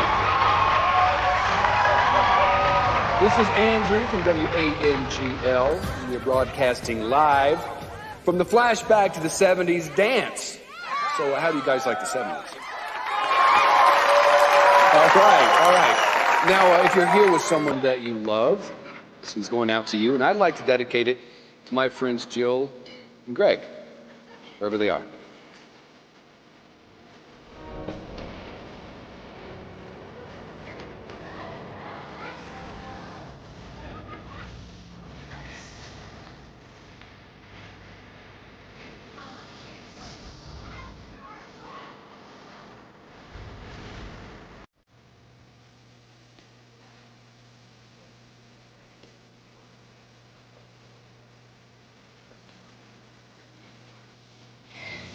This is not how I imagined the dance was going to be.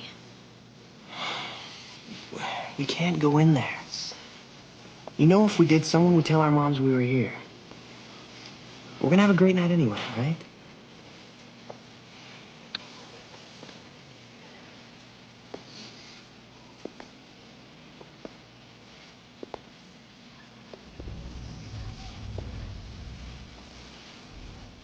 You ready?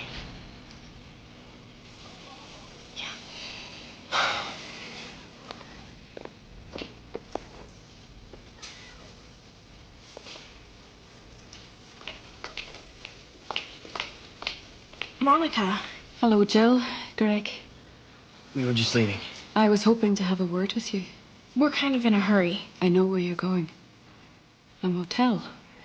Registered under the principal's name. That's not very nice. Katie has such a big mouth. Katie didn't tell me. Sure. Jill, don't you remember you told me about your dream? How can you give that up so easily? I'm not giving it up. I'm making it happen. You said love will find a way, and it has. This is the way. No, it's not. Love is a wonderful gift. Joyful news that you should yell from the mountaintops. Not a secret that should be hidden away. If you and Greg aren't ready to be honest, then maybe you're just not ready. You're not gonna tell anyone, are you? It's not why I'm here. You're both responsible for the decisions that you make. But remember, no good decision was ever made when it started out as a lie. Thanks, Monica, but we know what we're doing. Come on.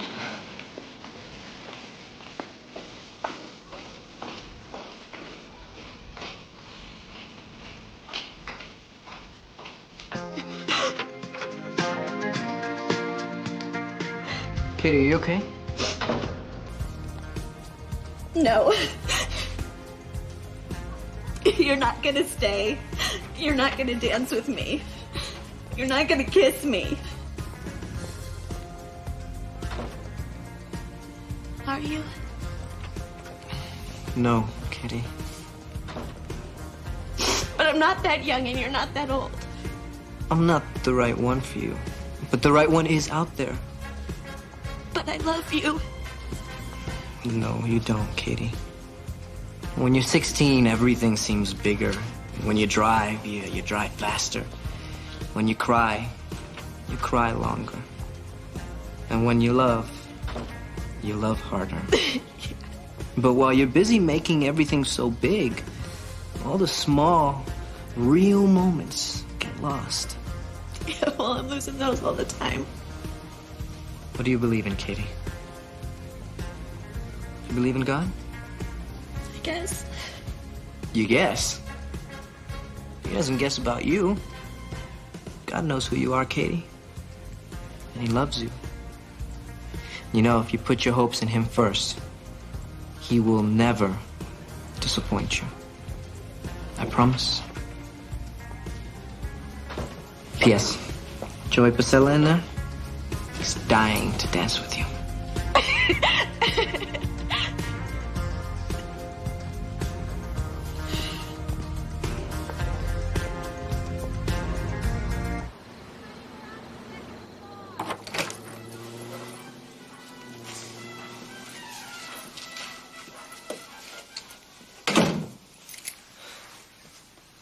Don't worry.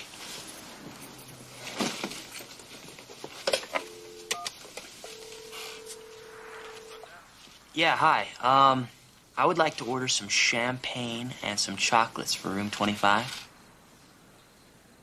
Oh, okay. Yeah, thanks. They don't have any. Champagne? No, room service. Oh. Hang on a second. I will be right back.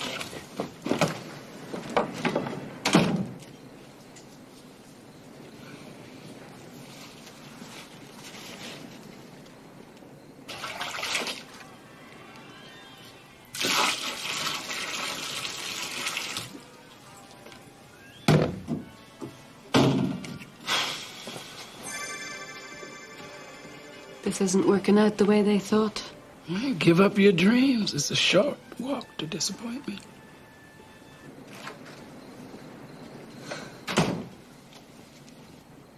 Orange soda. A very good year.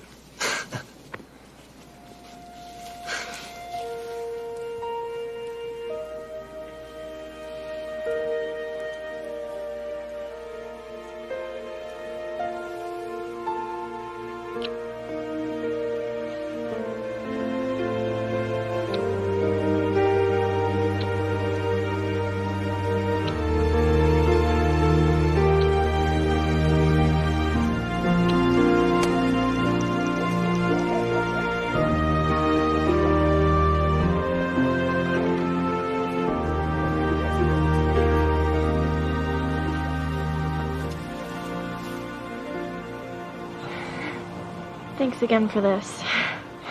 I love it. This way, part of me will always be touching you. And it'll help you remember last night. I won't need any help. Yeah, me neither.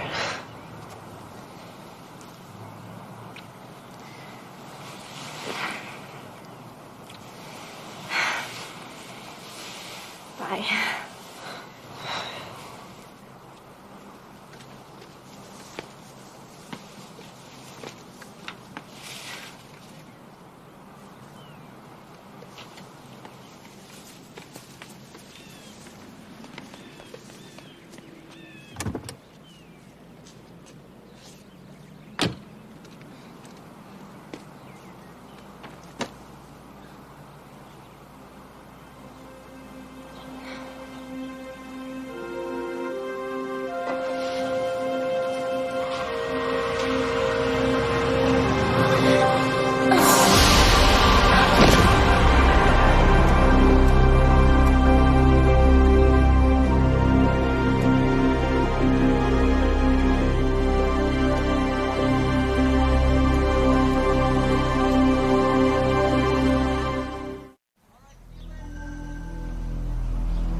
I tried, Andrew. I know. I'd like to stay with her. Of course. How much time do we have? It's not very much. But we can always pray for more.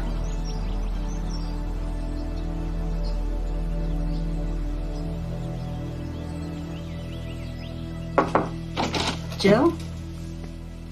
Jill, honey?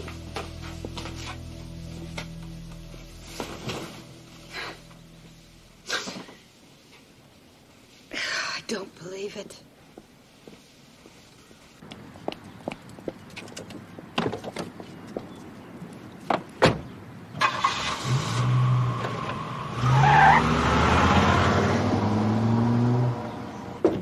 Hello? It's me!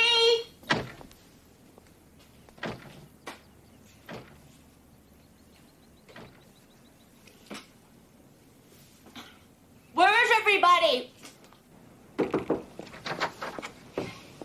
See? Here he is, right where he belongs. What's going on? Jill snuck out last night. She didn't come home. That's impossible. How do you know? You know something. Greg knows nothing about it. Now, would you please just leave? Where were you last night? How dare you? He was at a friend's. How do you know? My son doesn't lie. I wasn't with Jill last night. We're not allowed to see each other anymore, remember? You see? Don't come in here with your accusations. Jill was probably with one of her other boyfriends. She doesn't have any other boyfriends. Monogamy? She couldn't have learned that from you. Look, you can think or say anything about me that you like, you always did. But my daughter is missing, and I think your son knows more than he's telling. Jill, hello?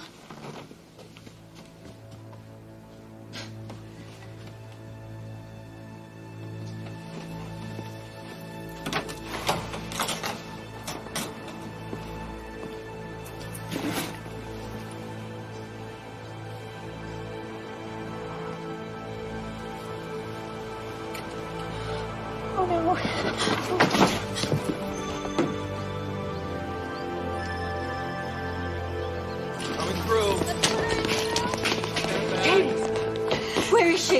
Doctor, this is Jill's mother. I need to see my daughter. Jill's in surgery. Surgery? There were multiple fractures, some head trauma, and extensive internal injuries. To be honest, the prognosis is not good, but we're doing everything that we can.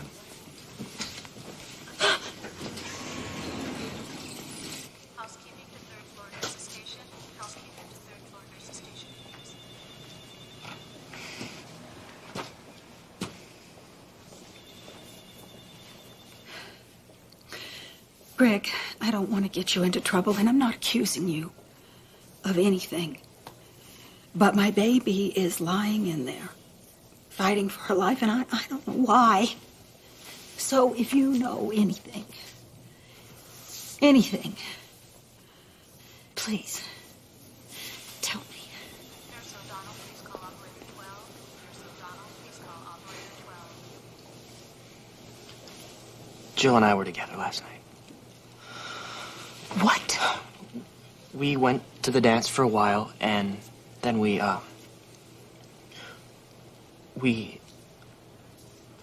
Greg, please. We went to a motel. Greg. No! Mom, please. Just tell me how she felt. I don't know. I brought her home this morning, and she had to climb up the side to get back in. And I left, and I guess she fell. What is wrong with you? Mom, it's the only way we could be together since she wouldn't let us. That wasn't my idea. What do you mean? Ask your mother. Your grades were going down. Your whole future was in danger because you were getting too serious with a girl. Any girl? Or my daughter. Especially your daughter. So it was your idea? You broke us up? No, I was trying to protect you. Protect me from what, Mom? From this! This is exactly what I was afraid of. Greg, what if she is pregnant now? Is that what you think? Is that all you're worried about? My girlfriend might die, and the only thing you care about is did we do it? We didn't do anything, all right? We changed our minds. We spent half the night at the stupid arcade, okay? Greg!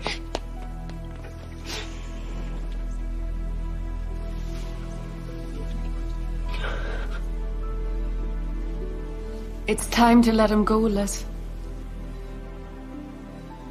Monica, this isn't a good time. I think this is the perfect time. What is this? Who are you? We're angels. And God has sent us here with a message for you both. Angels? That can't be true. But it is true. You're still going to die? I don't know. She's in God's hands, and that's a good place to be. And you're here, and we've got some talking to do. Liz, you're first. Say it. Get it out. Say what you've been wanting to say to her for 20 years. I can't. You never could. Say it. I was in love with the most beautiful boy in high school. I loved everything about him. I loved his smile. I loved his walk. I loved the way that he held his pen. I loved him, and he loved me. And you stole him. I thought you were my friend, and you stole him from me. Just because you gave him something that I thought was sacred, you gave it away as cheap as dirt. God, you haven't changed. You're still a judgmental loser. You ruined my life. Will you listen to yourselves? Two grown women behaving like children. She's prettier. She wasn't nice. You stole my boyfriend. You ought to be ashamed of yourself. Get over it. Let God into it. God loves you both, and He knows how to take the pains and hurts of His children and turn them into blessings. I don't see how. Liz, if you had stayed with that boy, you'd have missed the best thing that's ever happened to you. Your son. And Candace, everyone makes mistakes. God wants you to know he's very proud of the changes you made in your life. The problem is that you tried to keep your past a secret, and you chose to protect yourself before your child. God wants to give you a chance to take a step of faith. He forgives you. Will you believe it?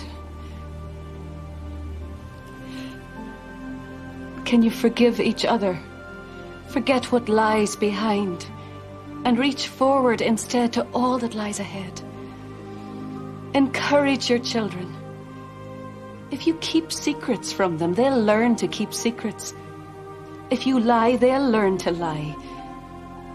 But if you trust them, they'll learn to trust you. And if you let God into your life, then maybe they'll let God into theirs. Greg was telling the truth, you know. They did spend the night together in an arcade.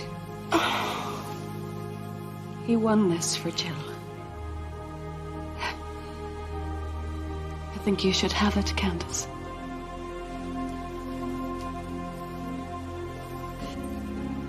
I think Greg should hold on to it. Then he can give it back to Jill. Okay? Okay? Okay. More than okay.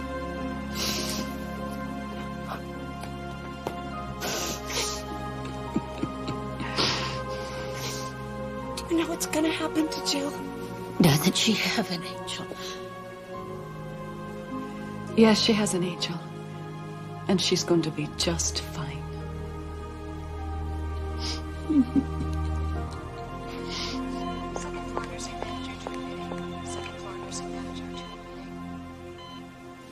Greg? I'm sorry, Mom. I'm not gonna leave her.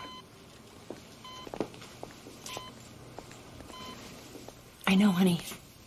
And I'm the one who's sorry. We're both sorry.